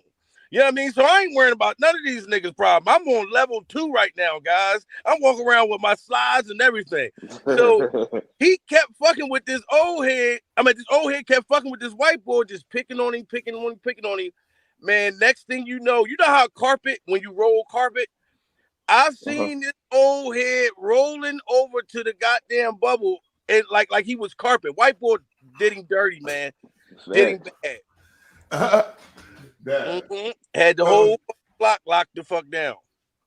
Yo, I want y'all to hear this real quick though. Check this out. I want y'all to hear this. I'm about to play something for y'all. You want to hear your boy Hassan Campbell? Hassan Campbell. Jamil be going there. Hold on. What is that? See, Hassan is too hard for me. That's one thing I don't like about him. I don't wish harm on him, but you feel like you too hard. That's just those be the suckers right there. The ones he got too much to prove. Like I do this, I do that, and ain't nobody see nothing. They can't, man. He too tough. Right. That's overkill. Like, come on, dude. It ain't that serious. Like, here we go right here. Now, tell me what y'all feel about this. Poppy from the BX. pain. Shall we begin? Shall we begin? All right, so check it, right? Let me make this simple for y'all. My friends don't kick it with my enemies. I don't know what part y'all don't understand. I've been to Doggie Diamond's house. Thought we done built the rapport with each other. Wack 100 is somebody that befriended me over the internet. Never trusted him. Reached out to me, promised me the world. We was going to do business together. I was supposed to fly out to California to do all types of things with this dude. Make a long story short, we went to academics. The whole time he was lining me up. Dudes never expected me to pop up there with like 10 dudes with me, 15 dudes with me. They didn't expect me to move like that. That's the way I move. So when I got to academics, it was no beef. The next day, Wack 100 gets on the air. It tells people throughout his clubhouse, little venting, the whole time he was lining me up. And it was supposed to go down. So the whole time I met up with him, Tekashi 69, academics, he told everybody he was lining me up. So now, with that being said, right? Doggie's supposed to be my friend. What about your friends? Stand their ground. Are they gonna be around? Your friends, right? Because they smile in your face all while they want to take your place. I don't befriend people that's enemies to my friends. The whole time when I found out behind the bar was taking shots at Doggie Diamonds, hit him up immediately. Nah, you got to chill, son. I rocks with Doggie. He fell back off of him. I don't do that, right? Just to give you an example. So I sat back and watched Wack 100 super dog Doggie Diamonds out. And I'm like, all right, cool. Me and Doggie on the same page. We on the same team. Next thing That's you know, that flea market jewelry and shit. now you riding with a dude. You building relationships. And it ain't just Wack 100, but I'm just using Wack for example. You building a relationship that's an enemy to one of your friends. When the dude clearly don't respect nobody. When you sit back and you analyze Wack 100, he is one of the most filthiest creatures I've ever. Now we're gonna talk about. Now I'm gonna say I don't rock with Hassan Campbell like that, but he got a point though. You're my friend. You can't be friends with my enemy. If you a nigga that know where I live, nigga know where he live. What if a nigga's really a gangster and went to Doggie Diamond house and looked that shit up? Right. So you know what I'm saying. But now I want you to hear what Doggie Diamond has to say. Oh yeah, he no cut, no chase on this motherfucker. I think you already heard it, right? Yeah, he bodied him. I ain't heard the joint from Doggie, but here we go. Here we go. Here we go. He sat down. He recorded your conversation. So who snaked who first? You told that nigga some shit in confidence, and he was recording you the whole time. See, well, here go the thing with me, Doggie. And you understand it because we from the same era. Whatever the you say once, I'm gonna say it 3-4 times. You gotta be ready to say it twice, right? So I'm helping him build. Really, I'm telling him the things I can help him do for himself. Because you gotta remember, 6ix9ine hadn't really met the nigga. So I'm kind of venting the nigga for him anyway, because he want to sit down and meet the nigga. He hadn't sat down with 6ix9ine. His first time sitting down with him was my second sit down with him over there at academics. And that didn't have to happen, but he was adamant about sitting down with him, right? So I think he thought that I just wasn't who I was, and I don't know what he thought. I know he had ill intentions out the gate. I can tell you that. So it was crazy when he called him a snake. You had ill intentions out the gate. It just didn't work because you with an old head that's gonna stand on the shit. But see, what weirded me out was if you sitting here talking to him, you're like, yo, come on, man, come out in Super Bowl. Yo, I'll show you around. Yo, we could get that clothing line off the ground. You giving the nigga jewels, and he say, I would want to come out there, but I got to worry about Big U. So he said, "Come on, man, you ain't got to worry about that shit. You Yeah, with but me." I told him. Yeah. And then he uses that against you. See, that shit was just weird to me. That's when I knew I could. I'm like, hold on, we recording niggas' conversation. Yeah. I think he'll do, bro. He ain't gonna do anything for the clout. He running out. All right, Doggie Diamonds. Now we heard you do the show.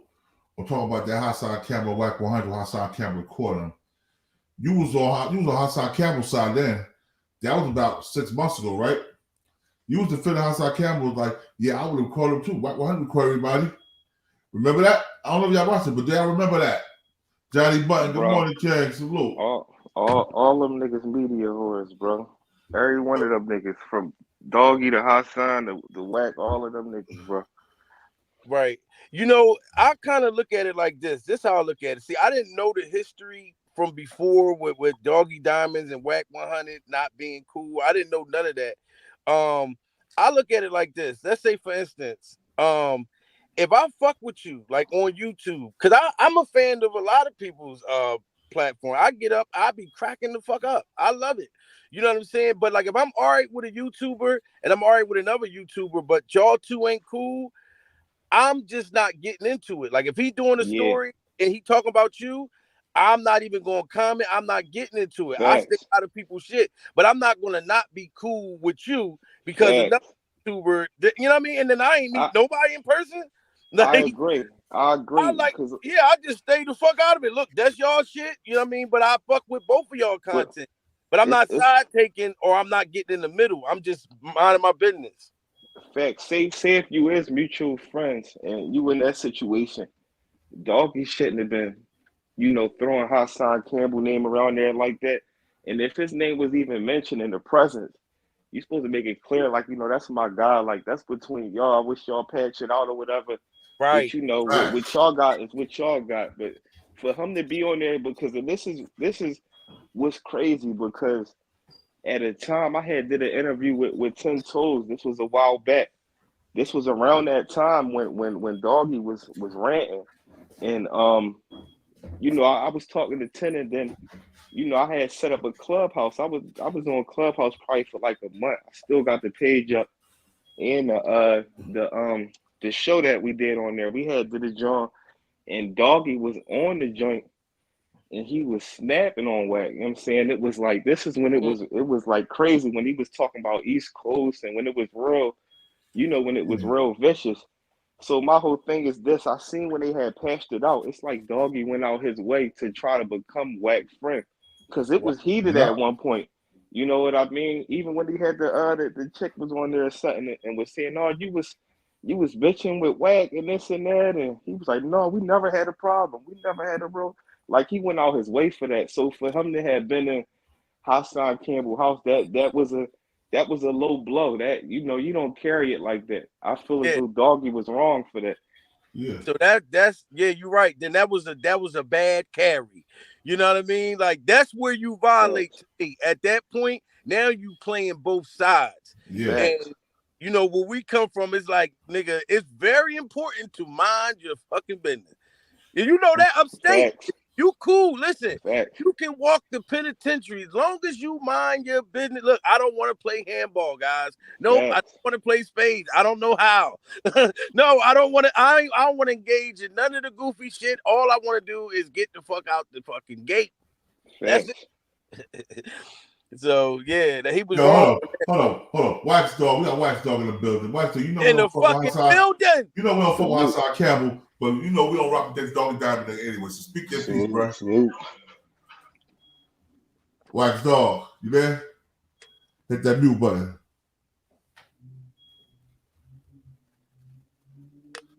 All right. Here comes. He gonna hit it when he get in. But yeah, but you right though. Doggie Diamonds, the way he appears to me is like he was from the streets, but he's not a street nigga, That's how he.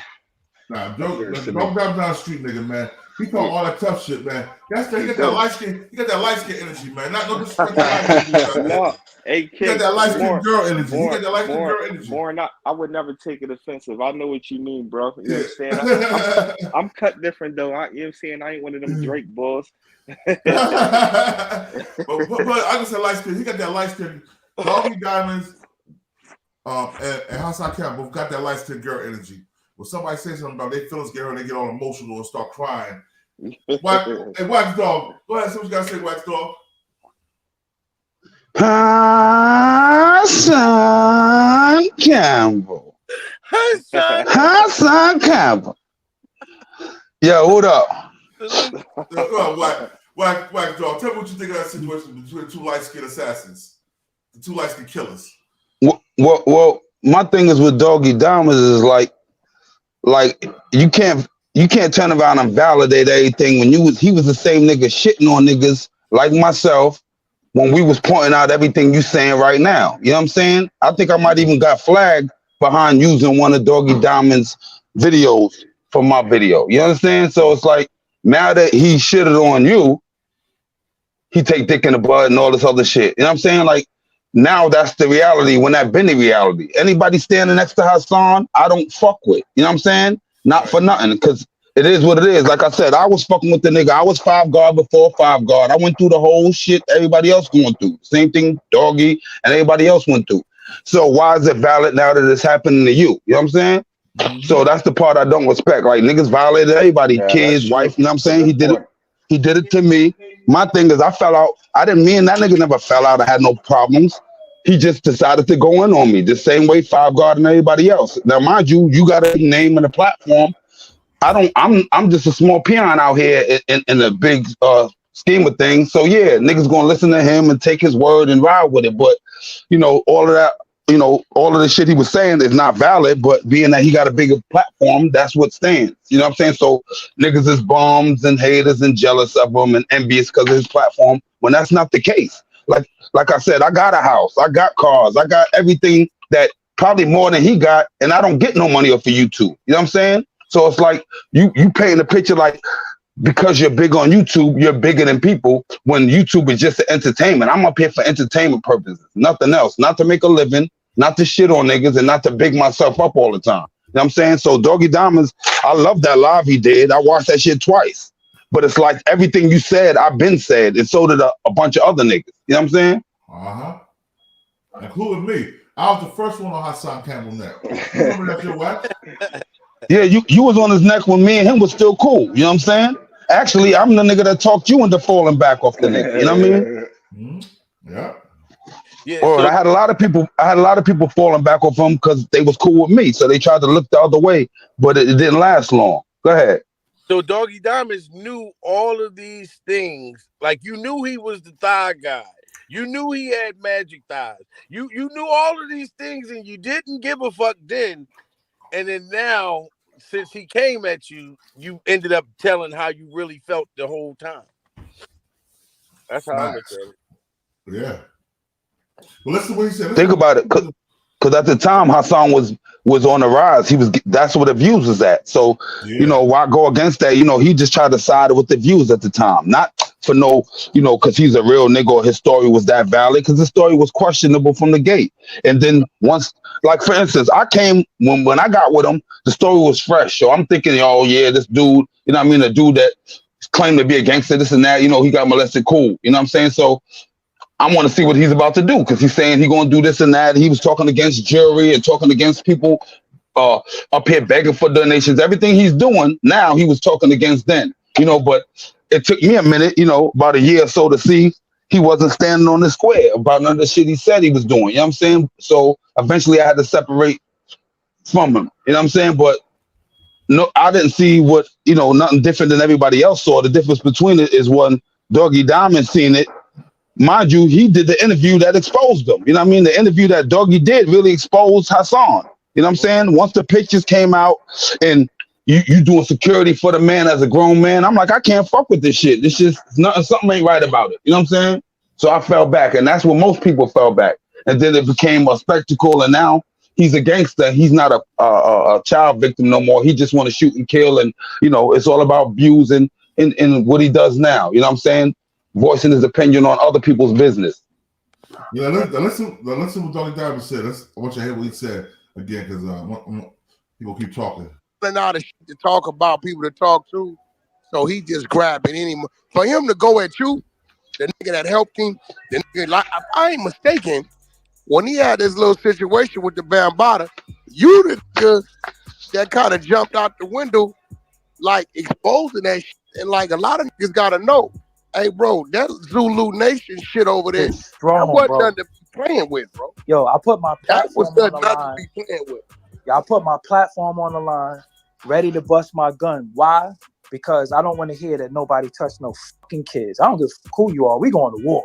You foul, nigga. Nobody went and touched it. The only person who touched it was myself, Star, and Sinetta. Nobody else touched it. Captain Tazariak was there. Captain Tazariak was doing lectures, bringing this nigga out, talking against child molestation. He turned on Captain. This is a fast. He turned on Captain. That's crazy. Oh, he did turn on Captain. He turned on Captain. So a nigga talk about loyalty. Who you loyal to? Ever since that nigga built that pond in his backyard, nigga lost his mind, bro. Man, I'm pissing that pond. Yo, ever since he pulled the gun out of the cops in front of his house, like he with an extendo, I was like, "What? This dude's a weirdo." I asked him, No, but I got that. I said, yo. Now look, I got that email too, though. He said that he wouldn't do nothing to dude. He said dude still be in New York. The nigga said he loved the nigga, bro. He said that. Who'd he love? Who'd he love? Who'd he love? Africa Bambaataa. He said I love him, and he used to bring my mother groceries. He said I used to bring my mother groceries. So I'm saying, so you saying it's groceries for groceries? Nah. What the fuck is going on? No, That nigga said he loved the nigga, bro. I asked him twice in 2016 why you kept going back. See, you see all these new interviews with academics. I've been asked that nigga that shit. Why you kept going back? He said I was already broke in by then. Why you kept going back? Broke in? Wait, slow down. What you? Yeah. What? No. Yeah. What is that? Sound crazy. So look, he said, look, I was home and my mother was beating me for nothing. So I went to the monster house.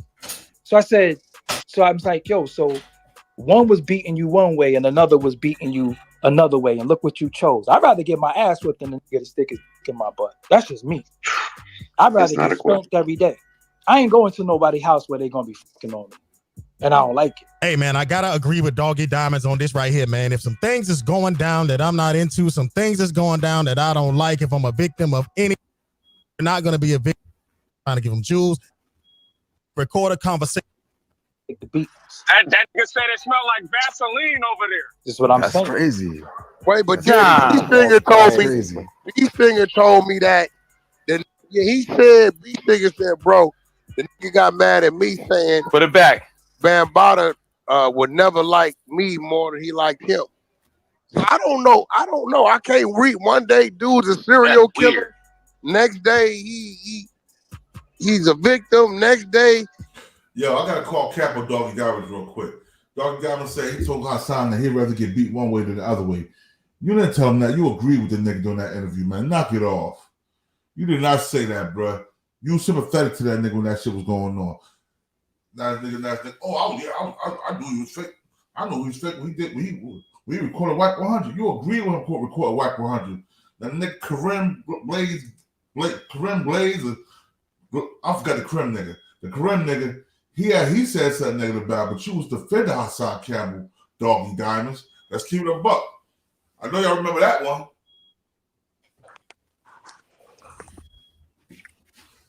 Yo. Jamil, you there? Yeah, I remember that. Y'all what was it? Well, remember Doggie died? When Hassan Campbell had recorded Whack 100? Oh yeah, yep. And Doggie Diamonds agreed with Hassan Campbell because he was like, Whack 100, dude, you gotta get evidence. Right. He was agreeing that. Now he said, oh, I thought he was a fuck nigga when he recorded you. I had a problem with that. He can't be trusted.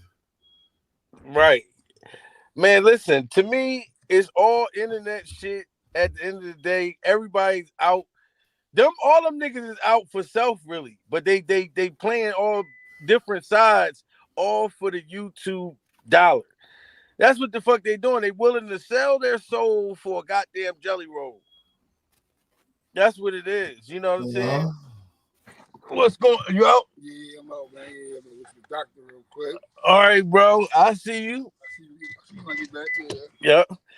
Like, listen, my thing is that's just like certain things, like as far as YouTube, right? I know the talent that I got. I my platform should be on a whole different level, but I'm willing to let it come when it come before I do something. It's nothing I'm gonna do like how Charleston and these motherfuckers is willing to diss the dead and disrespect. But I'm not willing to do no shit like that to try to get on. Fuck no. Like if it's meant to be, then it'll be. I'd rather you see me for my talent than some weird shit like that. And it's dangerous. You know what I mean? That's why when me and Charleston met in person, I'm not going front. I thought the shit was gonna go left. You know what I mean? Because of me and him going back and forth for that little, 15 months or something like that. I'm going direct. He's saying indirect shit. He did a couple lives where my whole goal was like, Charleston, the whole thing with me was the comedy aspect. You talking about DMX, you talking about the deceased, you talking about people, mom. I don't fuck with none of that. But if you doing that, I'm not even going to watch you. I'm out of that part of it. But the comedic aspect, I'm here for that. Like Wax Dog said, the entertainment part. So since I came from stand-up comedy, doing shows in different cities and states, the promoters reached out to my people and was like, yo, Charleston gonna be here in DC. He ain't know I'm not far from DC. You know what I mean? And then, like I said, you come into my battlefield now. You want to cross over to stand-up? Okay, cool. I want to see what you got. So I pull up in DC, I got my people all on the positive tip, grown and sexy. You know what I mean? Only way it go left if it go left. He had his people. Like I told you, the only nigga I was worried about was Anthony Gold Toothberry. Because that's what I kept calling him. I know his name is Anthony Dewberry, but I always kept calling him Anthony Gold Toothberry. Because when Charleston would diss me, he would be with him. So I would make my disses on him too. But when I seen that nigga at the venue, I'm like, all right, it may go left with him. Not Charleston, but this nigga right here. But when I'm looking at him in person, I'm like, nigga, we about the same size. Motherfucker, on the internet, I thought you was a big nigga. But I'm not like the smallest guy either. So I see him, I lock eyes with him. You know what I mean? And my whole goal was to see if the nigga really could do stand-up, because that's a different battlefield. That's a whole different world. It's easy to get on the internet and talk shit and motherfuckers laugh. Doing stand-up, I grew up doing that my whole life since 17. But I'm not going to lie. I thought he did a good show. I was like, okay, cool. He really can do it. I was going to walk out. I wasn't even going to say shit to him. I'm in the front row waiting for this nigga to see me to say something crazy. So my people was like, yo, go in the back with the nigga. Like, y'all don't got no real issues. This shit comedy. Go talk to him. So I was like, fuck it. I get in the back with the nigga. As soon as he saw me, we ended up hugging longer than him and Kevin Gates did. I'm talking about, nigga, when is you gonna let me go? But I'm hugging him tight too. You know what I mean? Because I don't got no beef with you, brother. I don't carry it that way. You know what I'm saying? And he was a total different nigga in person. But my prime example. Now, what if I was a different kind of nigga? He didn't know when I slid up on him. I'm talking about, he had my hand. He like, yo, you Big Mill. And I'm like, nobody ever called me Big Mill before. I mean, I think a couple women called me that in the past, but this nigga said Big Mill, because he's a little guy. Really little guy. I'm holding this nigga. I felt like I was holding a piece of paper. I mean, Charleston's a little guy. So he's like, you Big Mill. And I'm like, yeah, man. Like, and we talked, sat down for like 25 minutes. I told him, I said, the only thing that was hurtful, nigga, I said, did you really mean that you wanted me to die from alcohol poisoning, motherfucker? Did you really mean that shit? He like, no, say, no, man, you was fucking with me. Yeah. I didn't even know if you liked me. Yeah. Say, I'm like, all right, man, it's all love, man. Do your thing, man. But I told him to his face. I said, if you do some fuck shit on the internet, I do comedy, motherfucker. I'm still going to get you. This does not mean just because we Tahid in person, we cool, but I'm not gonna get you. But he gave me his number. Look, come on, we need to go on tour, do some shows together. And it was just like that. But like I said, if I was a different kind of nigga, that he was not ready. So all that shit he be saying, he wasn't ready for me to pull up on him like that. He had some niggas with him. I had some guys with me. I don't think he would have backed down if I was on a different tip. But it could have went bad. But check but you could have snuffed him. You could have snuffed the nigga. He wouldn't even know. He gonna hug you. But you gotta look at it like that too, though. You and Charleston White beef wasn't that serious. It was just internet smoke. It's a difference between you and him going back and forth with some internet shit for a nigga telling a nigga that your mother could suck my dick type shit. That's when the temperature changes. So you're not gonna see me in the street and it's gonna be no hugging after you told about you gonna do what to my mother. So this is two different things. Hassan can't go nowhere because he moves too disrespectfully and said some of the most foul shit up here that you just can't walk around and think you're gonna bump into a nigga and it's gonna be peace. That's it. You know what I mean? No. So that's the difference. You carry yourself at with some sort of respect up here. You know what I'm saying? Right. Yo, but all the niggas that follow Hassan in his camp, Bullets, Gotti, all them niggas, they always tell a grown man to suck their meat. So that's why I could never have people outside camp. Whenever I see him, I'm a rock his snot box. Yeah, that's scary. I'll be like, yo, how do you got Rob Barrett, peace to the God. You don't know what a nigga is about in real life. I'm like, say that and feel comfortable. That's scary to me. I'm like, because, and the scary part is, it's never me scared of the other person. I'm scared of what I would do if my life was in danger. Facts. I gotta leave my woman. You see how fine my woman is? I gotta leave my family, all that. No, I don't. I'm telling you, niggas be ready to kill themselves over a girl in jail. Hair falling out in the day room. Yeah. I ain't leaving my pussy nowhere. Hey, Wax Dog. I'm staying with the pussy. So Wax Dog. Y'all think Doggie Diamond was a big ass hypocrite? Y'all see how he's sucking white off right now, right? Like a motherfucker. Look. This is another thing, right? He went extra hard on Hassan because Hassan insinuated that he was sucking Whack 100 dick, but yet Whack 100 told you was a dick sucker, and you looking past that. So what's the difference? Like, why is it so you taking it so hard from Hassan, but Whack 100 told you to your face suck a dick, and y'all cool? So I don't get it. You know what I'm saying? That's crazy. But no, I call that shit clout chasing now. Yeah. He's just like going Hassan Campbell. Even though Hassan Campbell's a whack nut guzzler. Yo, that is even though crazy. Hassan Campbell's a whack nut guzzler, you know what I'm saying? He get a lot of views. And Doggie Diamond wants some of them views. Because Doggie Diamond, his views been looking real skinny lately. Like he thought, yeah. Go ahead. No, I'm saying that's the thing. He desperate. You know, Doggie come from that DVD era, and the nigga think he's supposed to remain on top. You know what I mean? He think he's supposed to still be. You know what I'm saying? Yeah, they say Forbes DVD.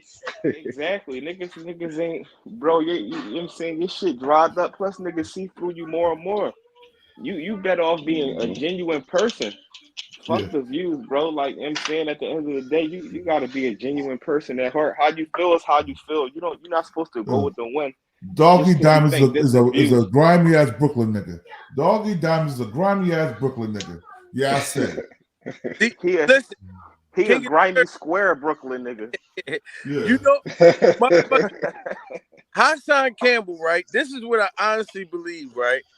Like, if I met that nigga in person, I believe that he would shoot me on accident.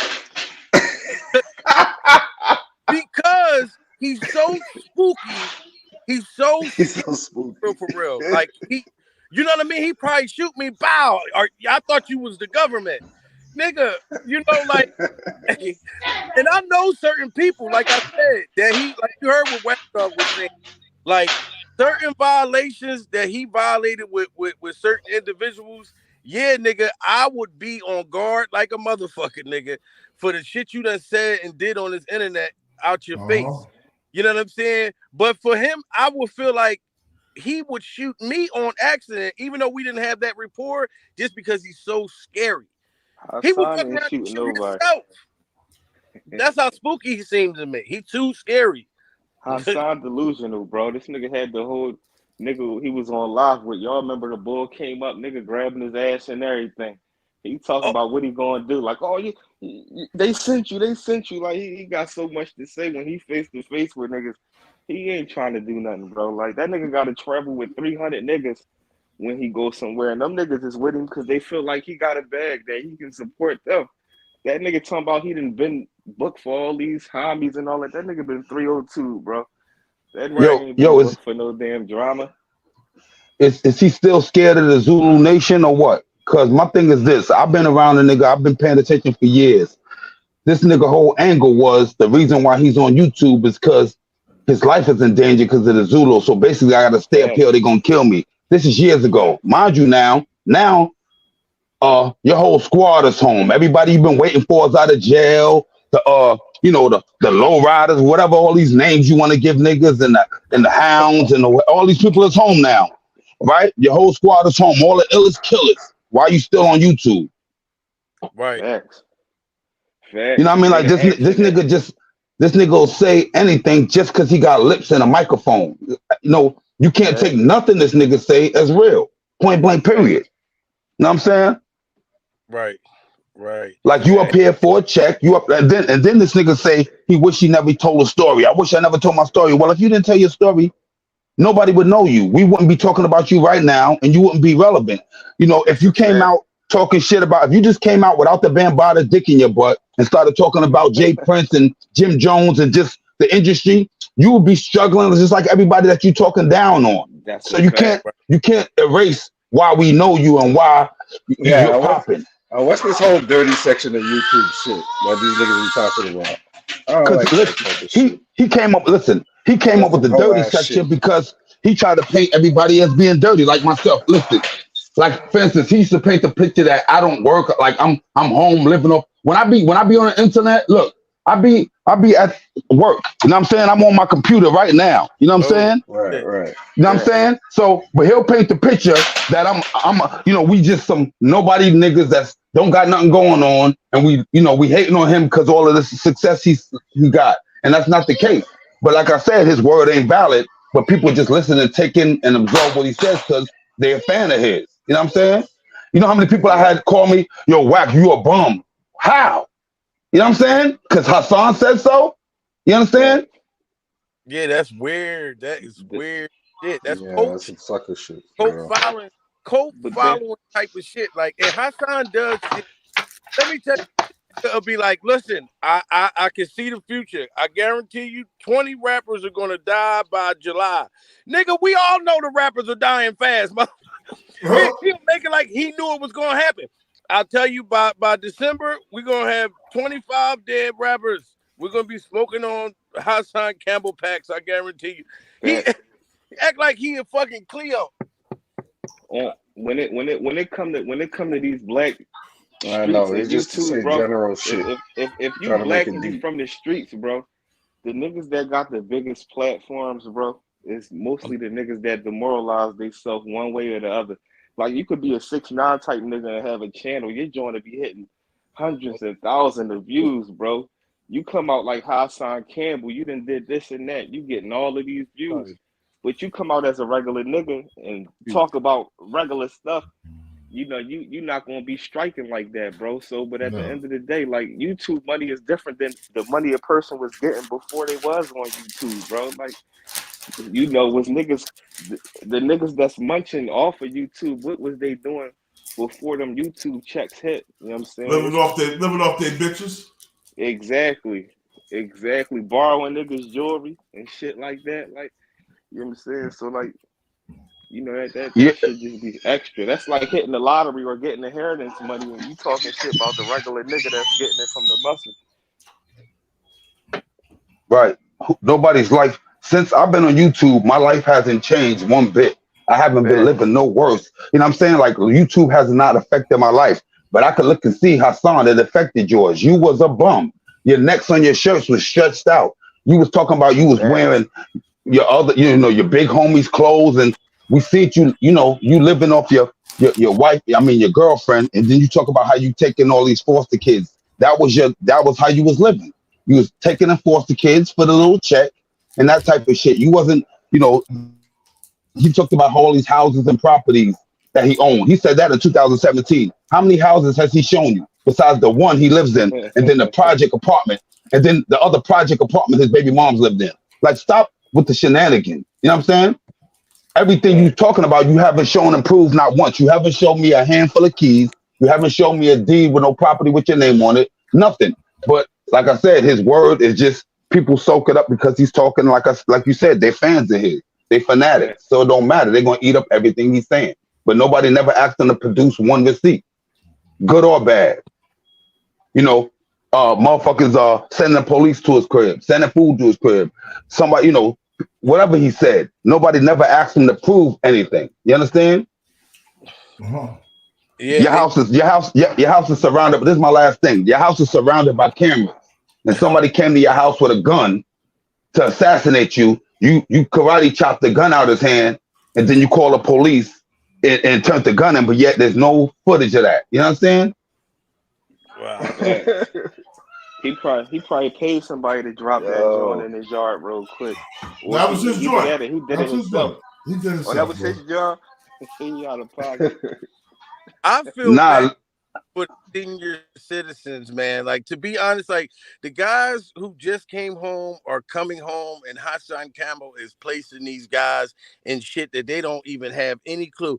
Niggas that I know that's coming home, that's are on their way in, shit like that. Motherfuckers coming home trying to live their life and do the right thing. Like, Enjoy the freedom. You can't come jump in this highway, not these days. One of these young boys that knock your head off your shoulders. You come out, you come home with that. I've been down for 30 years, and they don't care about none of that. Facts. I've been said this. Yo, last year, you know what I mean? Yesterday's games, points ain't winning no games today. You ain't winning today's games with yesterday's points. Nobody cares about what you did in the 80s. Nobody. Your reputation that preceded you, niggas don't care about that shit. You understand? So, We don't. you know what I mean? So a nigga that was 7 when you got locked up, you come home now and the nigga's 27. You think he gives a fuck about what you did when he was a baby? Fuck out of here, nigga. You hiding behind a bunch of dudes that actually might have put some work in, and you're willing to put them back in jail because of what you saying out your mouth. They not disrespecting nobody. You are. Facts. You know what I'm saying? What's going on? They shouldn't have to go through nothing on the strength of what you saying. Exactly. And I'm the type guy, it's like, let's say if I know that you'll ride out for me if I had any issues. First thing I'll think about is I'll think about your kids. I'll think about your freedom. I'm not just gonna call you when this is something I can take care of myself. Facts. I don't let no niggas ride for me. I don't care if I knew you from the sandbox, because if it get nasty, now you responsible for it. You know what I mean? Right. Now, if you with me and it just happened, that's something we can't predict, but that's why I don't even know why Hassan Campbell thinks that's scary. Like, when he be like, yo, my niggas is coming home, you guys are in trouble. These niggas is coming home on parole. Nigga, I did 3.5 years on state parole. Motherfuckers ain't niggas is scared to drink, to smoke. Facts. Let Niggas alone scared go to and drive ride. in cars with niggas. They scared to get in niggas' cars. They asking niggas, you got something in here? Like, they ain't even trying to. And these are the guys I'm supposed to be afraid of. Now, I understand young bucks. Like my little nephews, you know what I mean? They all from North Philly, Dolphin Street, all that shit. Them little niggas is crazy. I be trying to talk to them, give them guidance, but they 19, 20, they run around doing shit. They got to learn on their own. Now, if you 21 and nigga telling you, yo, when you come home, man, it's up with these dudes. I understand the young mind nigga like, all right, I can't wait to get out to get in trouble again. But you talk about niggas in their 40s and 50s, they're coming home to do like Wax Dog said, niggas that was doing shit when LL was out there with the Kangos. And this is my LL Cool J chain. This is my LL Cool J prop. But the niggas who wore chains like this is coming home to rock somebody's snot box for you, dude, from YouTube? Absolutely not. You're going to get somebody hurt. And plus, like back in the 80s and the 90s, like it was different, where it was like certain people was killers, certain people was stick up boys, certain people was hustlers. Now everybody do everything. Like back in the 80s, it could be like a handful of killers in the neighborhood that everybody's scared of. Nowadays, everybody's shooting. All these young boys, they not walking around with revolvers and you know what I'm saying, 380s and 357s. These young boys is walking around with joints with drums, Jones with 30s hanging out of them. Like, they, you know what I'm saying, they ready to really throw something at you for nothing. So everything is way faster and more high paced than it was. Right. And it's their time. I feel like it's their time to make mistakes. It's their time to, if you made it to a certain age, like I said, my birthday was yesterday, just turned 41.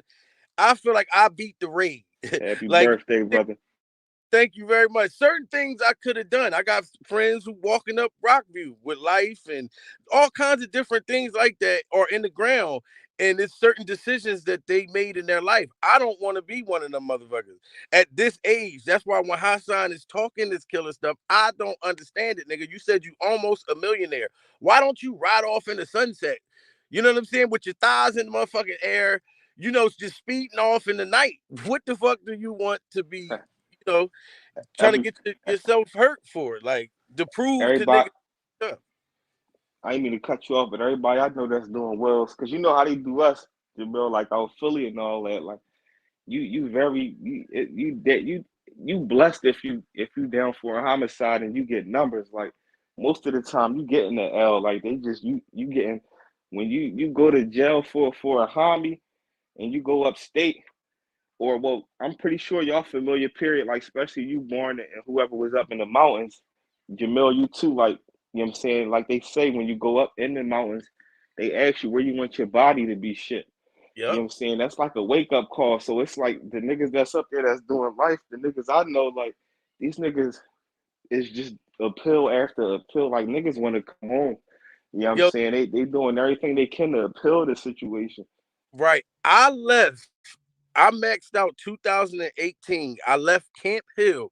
Matter of fact, 2017, April 16th, I left Camp Hill. You know what I mean? And I left from the PV block. As a matter of fact, I didn't max out till 3 months till after I got out, but I'm on the PV block on F block I worked in the kitchen. When I'm seeing them niggas come up, because you come up in blues in PA, you're gonna have the blues on when you first going Come on, upstate. the state road, Johns. Yeah, like these niggas, when I'm looking, bro, that's why it's a young boys thing. You know what I'm saying? Because when I'm looking, I thought I was watching Children's of the Corn. I'm talking about niggas with about 16, 17, 18 coming up there with crazy numbers, 20 to 40, 30 to crazy number. I'm looking at these niggas like, oh, I this ain't for me. You know, it never was, but that system don't got picks. Anybody can go. That's $1 billion business. But I knew, look, this is my last trip. As soon as I max out, I'm not fucking with these motherfuckers no more. They can have that shit. Facts. That's how it is. It's like my man, he had got booked for his shooting. He get locked up. He's sitting over CFCS. He catch a jailhouse body over the F over the cell phone. He end up spanking the case that he was fighting and went down for the jailhouse joint. So he still lost. Like, you know what I'm saying? It's like niggas ain't trying to go through that. You know, you've been in that through them jails before, bro. Like that. You know what I'm saying? And it's not even about, you know how people make it like, oh, this gonna happen to you. Like most of the time when you get in jail, you gonna get dug in. You know what I'm saying? It ain't like, you know what I'm saying, it's gonna be all like, it's gonna be drama, but you miss eating off of plates. You miss sitting on a real toilet. You know what I'm saying? Sleeping in the real bed peacefully. You know what I'm saying? Shit that you get into in jail is stuff that you done got into. If you go through that joint and you mind your business, because that's how it was for me before I went upstate. I was thinking about the television. I'm not going front. I was picturing what it would be like, but I was thinking how it was on TV. It's nothing like that. Like motherfuckers ain't taking your cakes. Like, you know what I'm saying? Shit like that. If you go up there and you want a boyfriend, you gonna get you one. Like motherfuckers ain't dropping the soap and running behind you. No, it's niggas throwing the soap down. Like, yeah, can you help me? Come get this. Come get this. Niggas alley ooping it in there. Yo, salute to everybody in the chat, man. We got 48 people in the chat. Y'all hit that like, share, subscribe. I see y'all there, man. I'm letting my boys run their mouth talk, man, because we all been through something with Hassan Campbell. Hassan Campbell called my mother a crackhead, said my mother could suck his dick. So whenever I see Hassan Campbell, I'm gonna make him eat them words. No homo. Yeah, and that's the thing, man. Like, think about this, guys. When somebody actually really run into Hassan, do y'all think that the footage is gonna be out? Or is this gonna be his story? Ain't nobody got time to record nothing if it's like that. That's what I'm saying. Yeah. Like, if we Mac, stop for to the building. Salute to Shiz Shiz Mac. Mac. What's up, Shiz? Salute. Shout out to Southwest. because I feel like he gonna tell his own story. You know what I mean? Just like the shit with Five Guy in his car or whatever. Like we seen a little video, but I didn't see nothing with Hassan on there. But you knew it really happened because Hassan spoke on it. You know what I'm saying? But anytime I feel like if he lost in a battle like that, he not going to admit to losing. Like I'm the type motherfucker, I don't mind losing.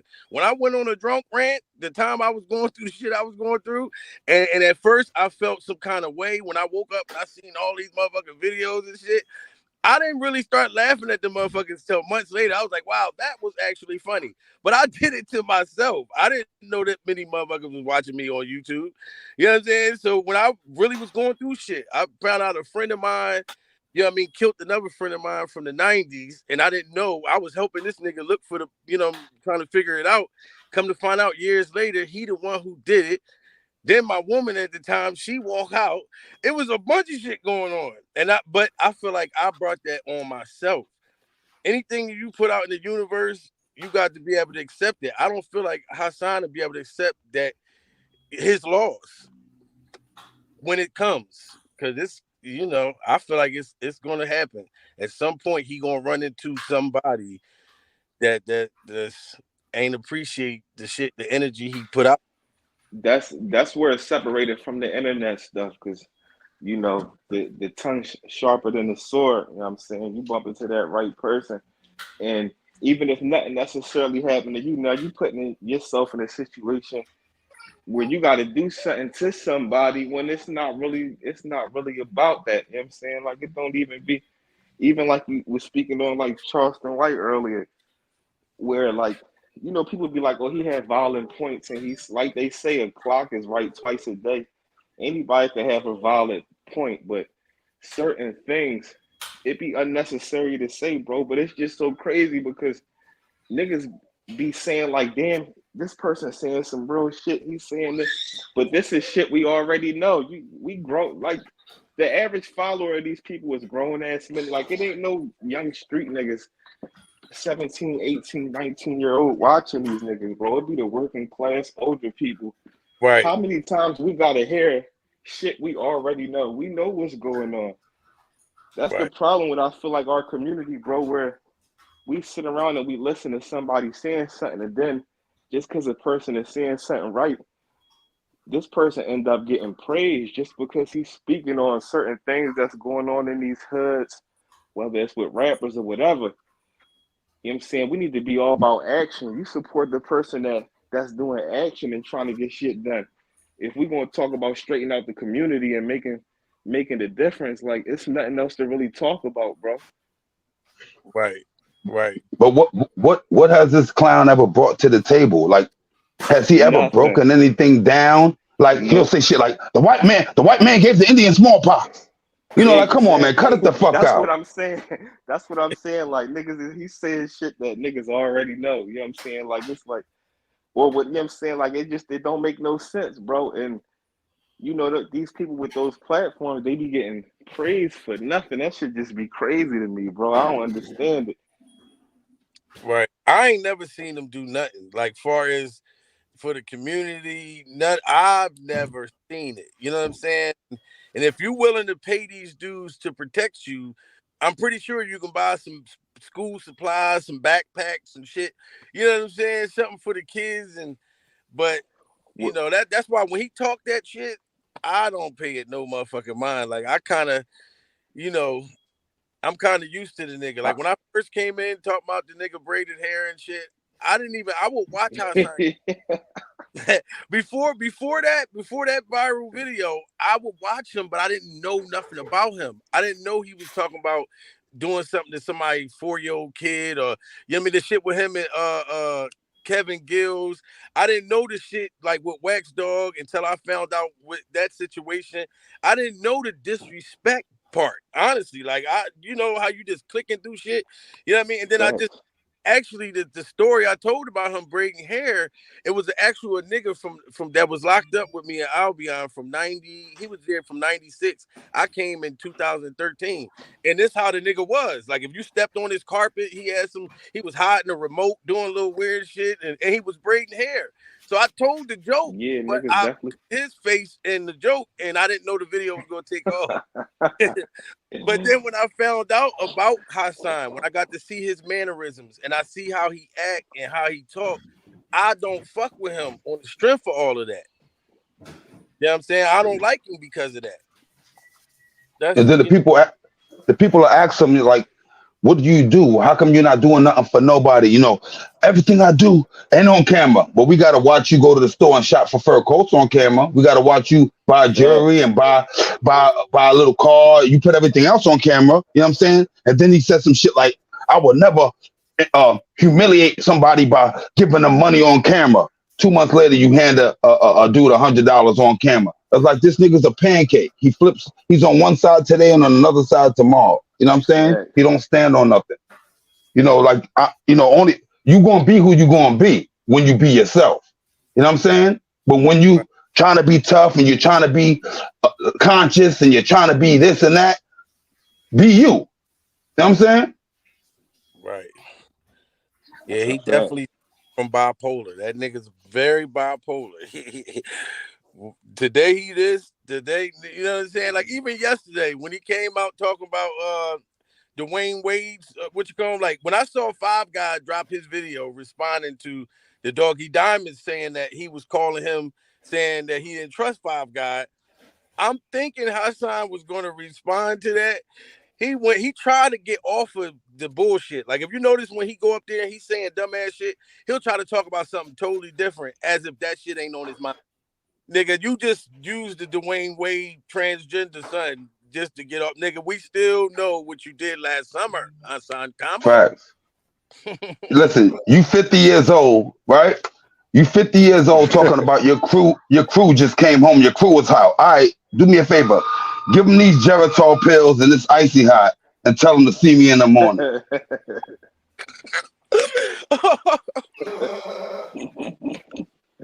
Yo, real rap. Like, oh my Yeah, God. but instead of having that energy, what you do is, nigga, if you in position and all that, he in an easy position to just do a podcast, just to keep it a stack. He could do a podcast. He could bring them niggas in, teach them the game, and they can benefit. Just like he could help niggas that's, you know, I think even Nah, Tim had he's said the big something about YouTuber. like He's the helping big the children YouTuber. out, helping children out that went through stuff like that. You know what I mean? Okay, baby.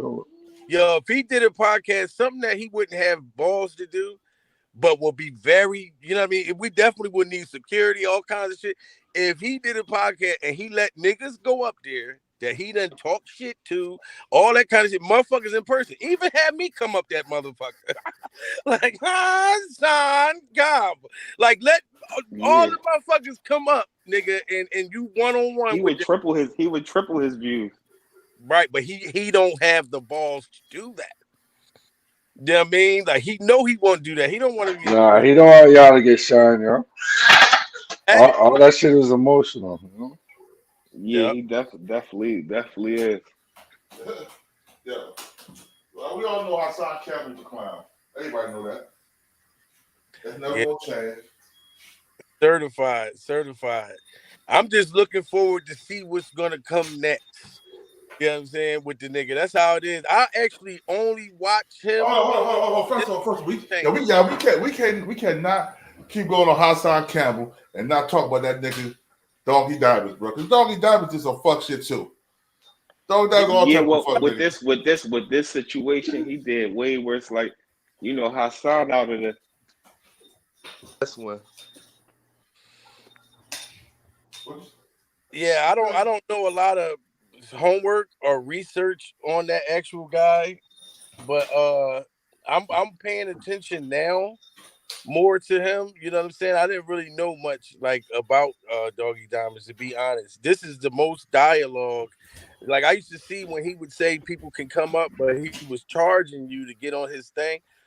And I didn't. That's the only thing I kind of knew of him. Like I was gonna, do a comedic joint on him and bait him in like I did Gully TV when I went into the boxing gym in Philly, because both my dad and my uncle they train fighters. They got a couple gyms in Philly, and I walked in one and I said that Gully TV challenged me to a YouTube celebrity boxing match.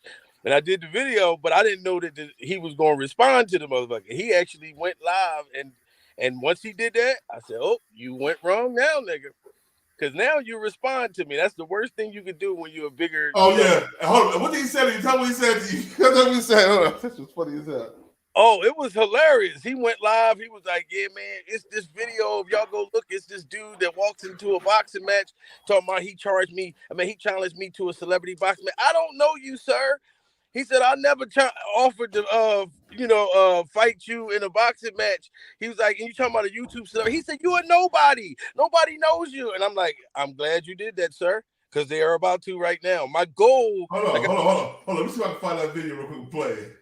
Yeah. Oh my God. Especially my response to him. Like, it's like dude. Like I said, if I talk about somebody on the internet, I'll never talk about your kids. I'll never talk about your family. I'll never, you know what I'm saying? Like I'll do something comedic to get your response. You know what I'm saying? And then of course to bring your following over to my shit. You know what I mean? Like, yo, okay, we follow Gully, but this nigga's funny as motherfucker. It's not to be disrespectful. It's just to be smart, to do a chess move. And he took the bait. He actually went live and responded to me twice. And the only reason why I got him was because he got into the Hassan Campbell braided hair thing. He you know what I mean? He got into it. I just had a conversation with a female the other day. So he let me stick his finger, my finger in his butt. I said, what? I said, in jail, the black man, his booty cavity is the refrigerator. Everything goes in his butt. So if you caressing his ass and a finger slips up there, why would he get mad? Everything goes in his butt. Because he's proud to go to jail. He's proud of all the years he did hiding everything. And guess what? He got so nice at stuffing things in his booty, he don't even have to lubricate it. Now, Hassan Campbell. What the fuck? Hassan Campbell. You are fucking hilarious, Hassan Campbell. Now, you might have known that you were going to go live early this morning, Hassan Campbell. But no one else, probably besides Bullet Stotty, because he's your fucking follower. Everything you say, that nigga just agree with you. Yeah, Huz. I'll be like, this little boy is fucking retarded. Anyway, Hassan Campbell, nobody else knew you was gonna go live except for Bullet Stotty. So you going live in the morning because you usually go live at night on the afternoon or something. So this shocked everyone. I did not expect to be eating breakfast, cracking the fuck up at Hassan Campbell and his crazy ass fucking antics. Now, I want to say to everyone out there in the LGBTQ community, anybody who, you know what I mean? Like if you like men and you're a boy, I have nothing against you. If you're a woman and you like females, I have nothing against you. I love everybody. All our money is green and we bleed the same color. You know what I'm saying? But Hassan Campbell, when he gets to talking about weird objects going in assholes, it excites the bullshit. Y'all see the excitement out of this motherfucker? He looked like a young kid going to Neverland. You know how excited those Macaulay Culkin and them was at Michael's house? Rest in peace, Michael. But Michael had exciting things at his house that would excite kids. It's like going to Walt fucking Disney when Hassan Campbell gets to talking about shit going into his rectum and others. Because you remember you seen the live where he was talking about putting a whole fucking knife. He just went on for 25, 30 minutes straight about having a knife jammed in a guy's asshole. And Hassan Campbell, I almost threw up my breakfast, man. You know, like I said, I have nothing against it, but I'm just saying, like, you talk about shoving fucking entertainment stands, TVs, snot boxes, all types of shit in an asshole.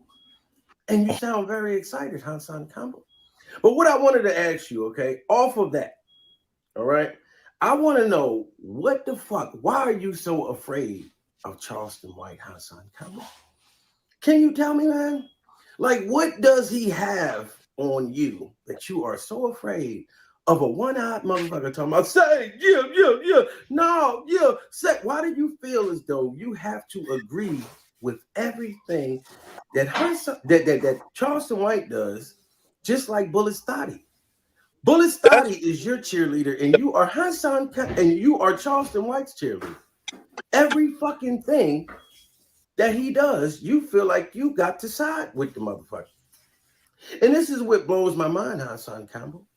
You already are a big YouTuber. No matter what a motherfucker say or do, Hassan Campbell, you do have a strong cult following. I'm not gonna lie. This is why I love taking your motherfucking wave cap off. You know what I'm saying? Because I know it's gonna do numbers. YouTube, these motherfuckers put me in the algorithm fucking with you. And now I don't even go at you about hair, none of that shit.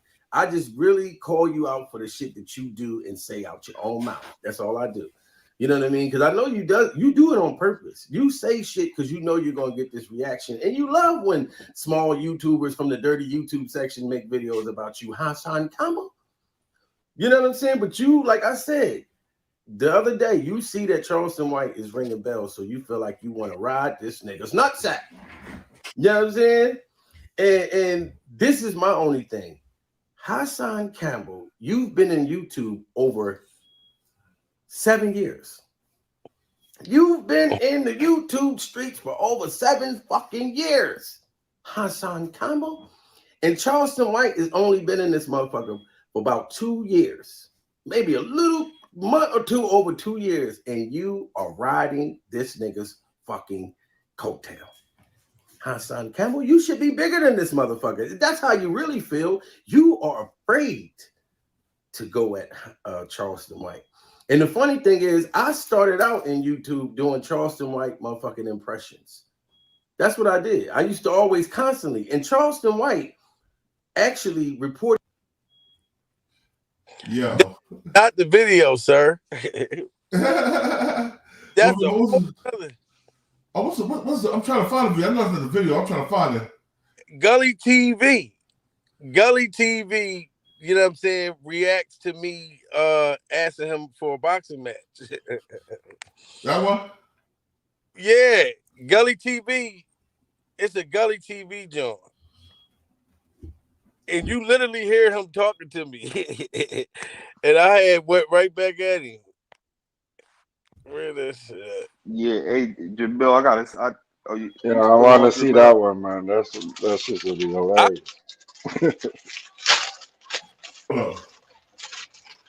Boy TV just called me a nobody on his YouTube channel. That joint. That right there? Yep. Yeah, Gully thinks he's funny too a little bit, you know. He thinks he's a comedian.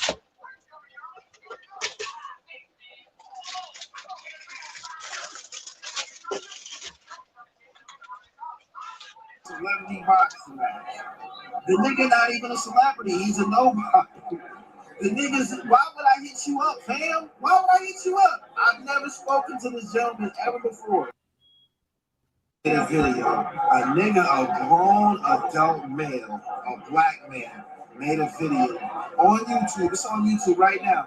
Said that I hit him up and asked him for a celebrity boxing match. The nigga not even a celebrity, he's a nobody. The niggas, why would I hit you up, fam? Why would I hit you up? I've never spoken to this gentleman ever before, ever. Never spoken to him. The nigga made a video, he walks into a boxing gym talking about he training to fight me. He said I hit him up. He said I hit him up for a celebrity box. You're not even a celebrity. Nobody knows you. You're not even popping.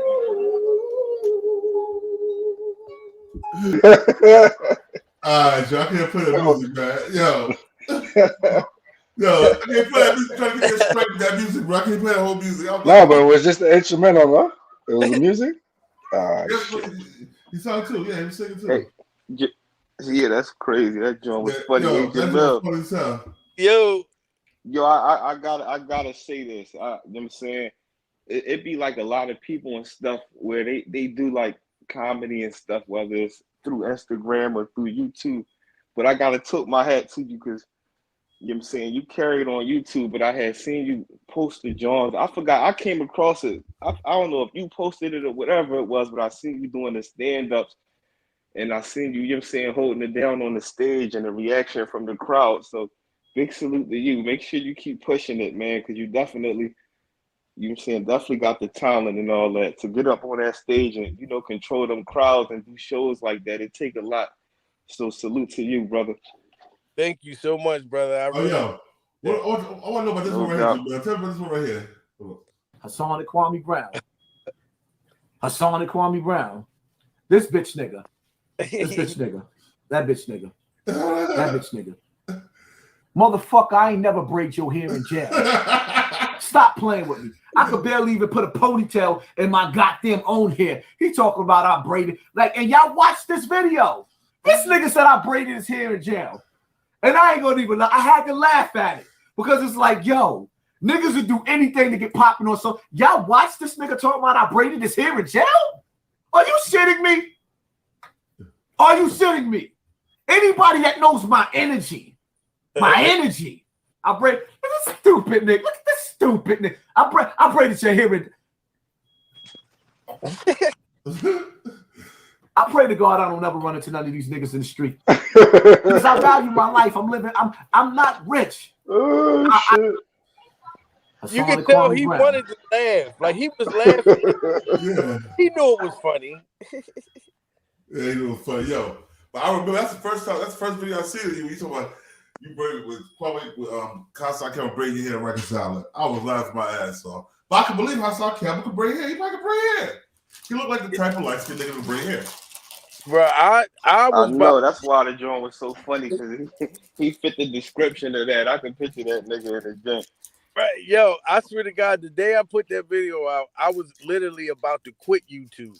I was only 5 months in. You know, YouTube, it's not that fast, quick reaction. Like, I come from Facebook, friends and family. I'll say one thing on that motherfucker and get like 400 likes and comments and, you know what I mean? Like, do crazy, crazy numbers.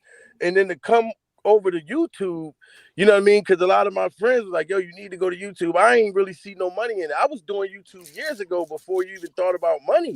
So when the nigga told me about it, I didn't like the you know what I mean? Like you drop a video and I just started and I'm only getting 7 fucking views. I'm like, oh, this shit fucking up my self-esteem. I'm going back to Facebook. Motherfuckers, I know I can post a plate of food and get more love than this. You know what I'm saying?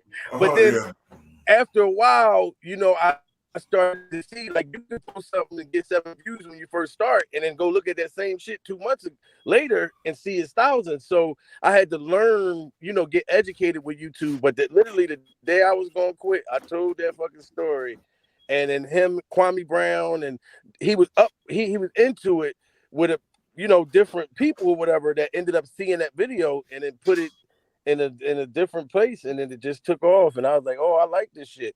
You know what I'm saying? So, but the goal was to go over to show my real talent. You know what I mean? Because motherfuckers, you can't come on this bitch talking about, you know, God and kumbaya, and people want to see blood in YouTube. Like that's the thing about it. It's like people want to see violence, arguments, fights, and I ain't want to stay in that algorithm. But you know, unfortunately, that's what gets the most attention. So that's why when I did the thing with Gully, it wasn't to be disrespectful, but it was to get, you know, to get popping, but in a comedic manner. Yeah, you did a good one though. You did a good one, man. Gully, you probably didn't know what to say to that. You probably left it alone. You know, Gully walking around with his guard up with everybody, like yeah, he think he tough. Yeah, he goes to the gym, you know. Yeah, when I start crying on, he had to laugh like, oh, this nigga's crazy. I bust out crying with Maxwell in the background. So